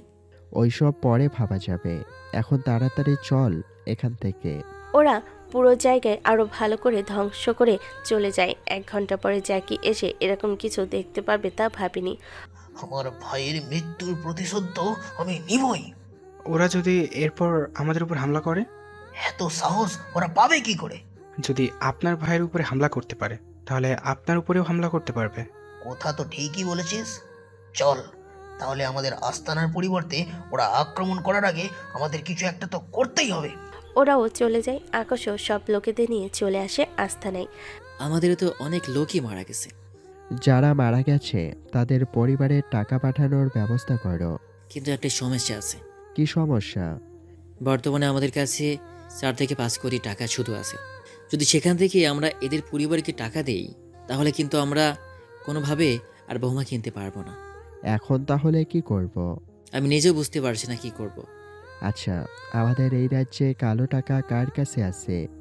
আছে তো অনেকের, কিন্তু মেন একজনই সব কিছুর দেখাশোনা করে। তাহলে ওর কাছে যাও আর 10 কোটি টাকা নিয়ে আসো। তাও কম পড়ে যাবে। 10 কোটি তো লোকজন যে মারা গেছে তার ক্ষতিপূরণেই শেষ হয়ে যাবে। তাহলে 20 কোটি নিয়ে আসো। ঠিক আছে ভাই, আমি কালকেই যাব। আমি তাহলে রকেট আর বোমার সাথে বুলেটের অর্ডার দেই। ঠিক আছে ভাই, তাই করুন। যে যার মতো কাজ করতে থাকে। ওইদিকে বুলেট আস্তে আস্তে মোটামুটি 10 দিন লেগে যায়। 10 দিন পরে অব্র, সবকিছু এসেছে তো? জি ভাই, এসেছে। আমরা তাহলে যে কোনো সময় আক্রমণ করতে পারবো কি বলো? জি ভাই, যে কোনো সময়ে, কিন্তু কবে করবেন? এই তো 5 দিন পরে। 5 দিন পরে আকাশ জ্যাকির আস্থানায় আক্রমণ করার আগে চলে আসে ইরার সাথে দেখা করতে। কি ব্যাপার, তুমি আজকে দেখা করতে চেয়েছো? ব্যাপারটা কি বলো তো? একটা কাজে যাচ্ছি দূরে, ফিরবো একদিন পরে, আবার নাও ফিরতে পারি। নাও ফিরতে পারো, ব্যাপারটা আমি ঠিক বুঝলাম না। যদি ফিরে আসি তাহলে তো দেখবেই আমাকে। যদি ফিরে না আসি, এই লোকারে একটা কাগজ আছে যা ঠিক 3 দিন পরেই খুলবে। যদি আমি এর ভিতরে ফিরে আসি তাহলে তো আসলাম, আর যদি না ফিরি 3 দিন পরে এই চিঠিটা পড়ে নিও। এমন অদ্ভুত কথাই অনেক অবাক হয় ইরা। কোনো কিছু বোঝার আগে আকাশ বের হয়ে চলে আসে। পরদিন রওনা দেয় জ্যাকির আস্তানার উদ্দেশ্যে ওইদিকে। অনেকদিন তো হলো, ওদের খবর পেয়েছিস? না বস, জানি না সারারা কোথায় ঘাপটি মেরে বসে আছে, কোনোভাবেই ওদের খোঁজ পাচ্ছি না। এখন তাহলে উপায় কি? ওটাই তো বুঝতে পারছি না। তবে এতটুকু শুনেছে ওরা আমাদের এই আস্তানায় কিন্তু হামলা করতে পারে। কি বলিস? তাহলে তো এখানে নিরাপত্তা বাড়াতে হবে। কিন্তু ওরা তো ঠিক কতজন আসবে? এই কথাটা জানি না, তবে আক্রমণ যখন করবে তখন পুরো দলই নিয়ে আসবে। তাহলে আমাদেরও তৈরি থাকতে হবে। কোনো লোক বা গাড়ি আসতে দেখলেই সরাসরি গুলি আর বোমা দুটোই মারা শুরু করবে। 5 ঘন্টা পরে ওরা ওই ঠিকানায় আসে। তারপর বাকি পথ ওদের লোকেরা দেখিয়ে দেয়, যাদের বন্দি করেছিল ওদের মাধ্যমে রাস্তা চিনে যাচ্ছে। 20 মিনিট পরে ওই পাহাড়েই যে কি থাকে। ওখানে যাওয়ার রাস্তা কোনটা? আসুন আমার সাথে। ওদের নিয়ে প্রায় অনেকটা গেটের কাছাকাছি আসে। সামনে রয়েছে গেট। অভ্র ওই লোকটাকে ওখান থেকে যেতে দেয়। বেচারা কোনো কিছু না ভেবে ওখান থেকে পালিয়ে যায়। যাকে ওদের আসার ব্যবস্থা আগেই টের পেয়ে যায়, কেননা 200 জন লোক আসলে তো এমনিতেই বুঝে যাবে, সেজন্য। সামনে দেখা মাত্রই কামানের গলা দিয়ে আঘাত করতে হবে। কিছু লোক ওখানে আসে, তখনই কামানের গোলার আঘাতে আকাশে কিছু লোক আহত হয়। তোমরাও শুরু করো, গেট থেকে শুরু করে বাকি সব কিছু উড়িয়ে দাও। এবার অভ্র আর আকাশ মিলে একের পর এক কামানের গোলা আর রকেট দিয়ে আক্রমণ করে। এতে জ্যাকির অনেক ক্ষয়ক্ষতি হয়। ও নিজে কি করবে বুঝতে পারছে না। যাই হয়ে যাক না কেন, ওদের কোনোভাবেই জয়ী হতে দেয়া যাবে না। এবার দুই পক্ষের ভালো একটা লড়াই হতে থাকে। টানা 3 ঘন্টা লড়াই করে সবাই মোটামুটি দুর্বল হয়ে যায়, কেউ সামনে আর যেতে পারছে না। কামান কি সব শেষ? এখনো কিছুটা আছে। দাও আমাকে। এবার জ্যাকির মূল বাসায় 3টা কামান ছুঁড়ে মারে, এতে সব ধ্বংস হয়ে যায়। ওখানে অনেক কিছু ছিল যা এখন শেষ হয়ে গেছে। আমার সব কিছু ওরা এভাবে শেষ করে দিতে পারে না। এবার জ্যাকি সামনে আসে, কিন্তু এসব কোনো কাজ হলো না। কিছুক্ষণের মধ্যে জ্যাকি আকাশের হাতে ধরা খায়। এখন কোথায় পালাবি? আমাকে আমাকে ছেড়ে দাও। আমার আমার যা কিছু আছে সব সব আমি তোমাদের দিয়ে দেবো। তবু আমাকে ছেড়ে দাও। আগে যত টাকা আছে তোর কাছে সেই সব আমাকে পাঠা। জ্যাকির কাছে যা ছিল সবই দিয়ে দেয়। তারপর জ্যাকির পুরো শরীরে বোমা বেঁধে দেয় জ্যাকের মতো করে। এটা তুই কি করছিস? তোর ভাইয়ের সাথে যা যা করেছি তাই করব। প্লিজ প্লিজ আমাকে ছেড়ে দে। আমি বাঁচতে চাই, প্লিজ আমাকে ছেড়ে দে। তুই অনেক নিরীহ লোককে মেরেছিস, তোকে তো এত সহজে বাঁচতে দিব না। ওখানেই জ্যাকির কাহিনী শেষ। এক কথায় আকাশের সব দুশ্মন যারা ছিল সবে শেষ। আবারও ওরা চলে আসে নিজেদের আস্তানায়। ভাই অনেক তো লড়াই হলো, এবার তো আমাদের রেস্ট নিতে হবে। এবার আমিও রেস্ট নিব পুরোপুরিভাবে। ব্যাপারটা আমি ঠিক বুঝলাম না। আজ থেকে তুমি এই মাফিয়ার দায়িত্বে থাকবে। এসব কি বলছেন ভাই? ঠিকই বলেছি, আমি এবার পুরোপুরিভাবে বিদায় নিব এই মাফিয়ার রাজত্ব থেকে। ভাই আপনি যদি চলে যান তাহলে আমি কিভাবে কি করব? এত বছর ধরে তো সবই সামলে এসেছো, আশা করি এখনো তুমি পারবে। তারপরেও আপনি না থাকলে আমাকে এবার পরিবারের কাছে ফিরতে হবে। যদি তোমরাও নিজেদের পরিবারের কাছে ফিরে যেতে চাও তাও তোমরা যেতে পারো। তাহলে তো ভালোই হয়।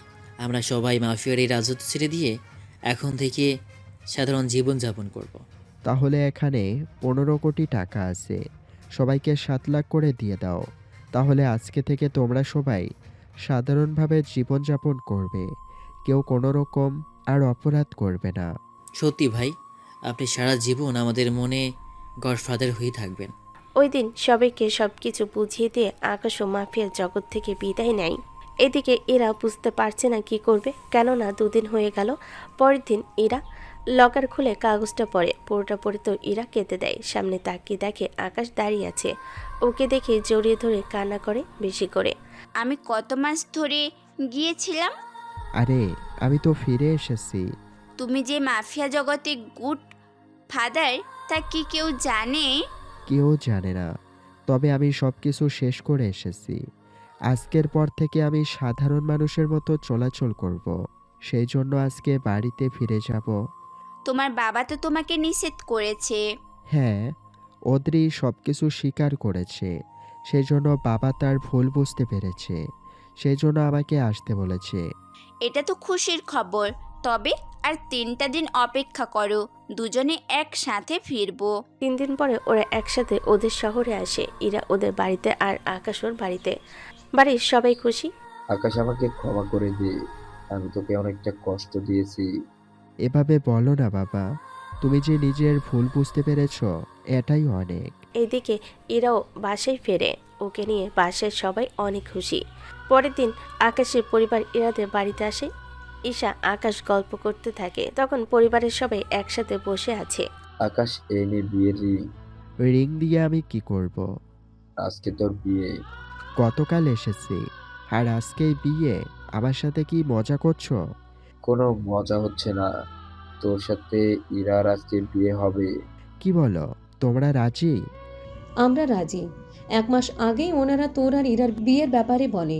পরে আমরাও রাজি হয়ে যাই। তোমরা রাজিও হয়ে গেলে? বাবা মাকে আমি রাজি করিয়েছি। আমি যে তোমাদের সবাইকে রাজি করিয়েছি সেই কথা কে বলবে শুনি? কথাটা শুনে সবাই হেসে দেয়। তাহলে ম্যাডাম, মূল ব্যক্তি তুমি ছিলে? জি। তোমাকে আমি অন্য কারোর হাতে তুলে দিব সেটা তুমি ভাবলে কি করে? তাহলে বিয়ে পড়ানোর কাজটা সেরে ফেলা যাক। ওদের বিয়ে ওখানেই হয়ে যায়। সন্ধ্যায় ইরাকে নিয়ে বাসায় ফিরে আসে। তোমার কি একটুও ভয় করছে না? ভয় তো একটু একটু করছে। শত হোক, একজন গডফাদারের সাথে সংসার করতে হবে আমাকে। তাহলে বোঝো আমি কি জিনিস। তবে এবার থেকে তুমি আমাকে ভয় পাবে। আমি কেন ভয় পাবো? তুমি যদি গুড ফাদার হও, আমি কিন্তু তারই বউ হই। এই পৃথিবীর যত ক্ষমতাশীল ব্যক্তি আছে তারা সবাই নিজেদের বউকে ভয় পায়। সেই জন্য আমাকে ভয় তো তোমার পেতেই হবে। কথাটা শুনে আকাশ অবাক আর ইরা হেসে দেয়। এখানেই গল্পের কাহিনী শেষ। তো হ্যালো বন্ধুরা, আজকের এই গল্পটা এই পর্যন্তই। গল্পটা আপনাদের কাছে কেমন লেগেছে তা কমেন্ট করে জানাতে ভুলবেন না কিন্তু। আর এরকম সুন্দর সুন্দর গল্প পেতে অবশ্যই আমাদের চ্যানেলটাকে সাবস্ক্রাইব করে বন্ধু হয়ে পাশে থাকুন। ধন্যবাদ সবাইকে। আল্লাহ হাফেজ।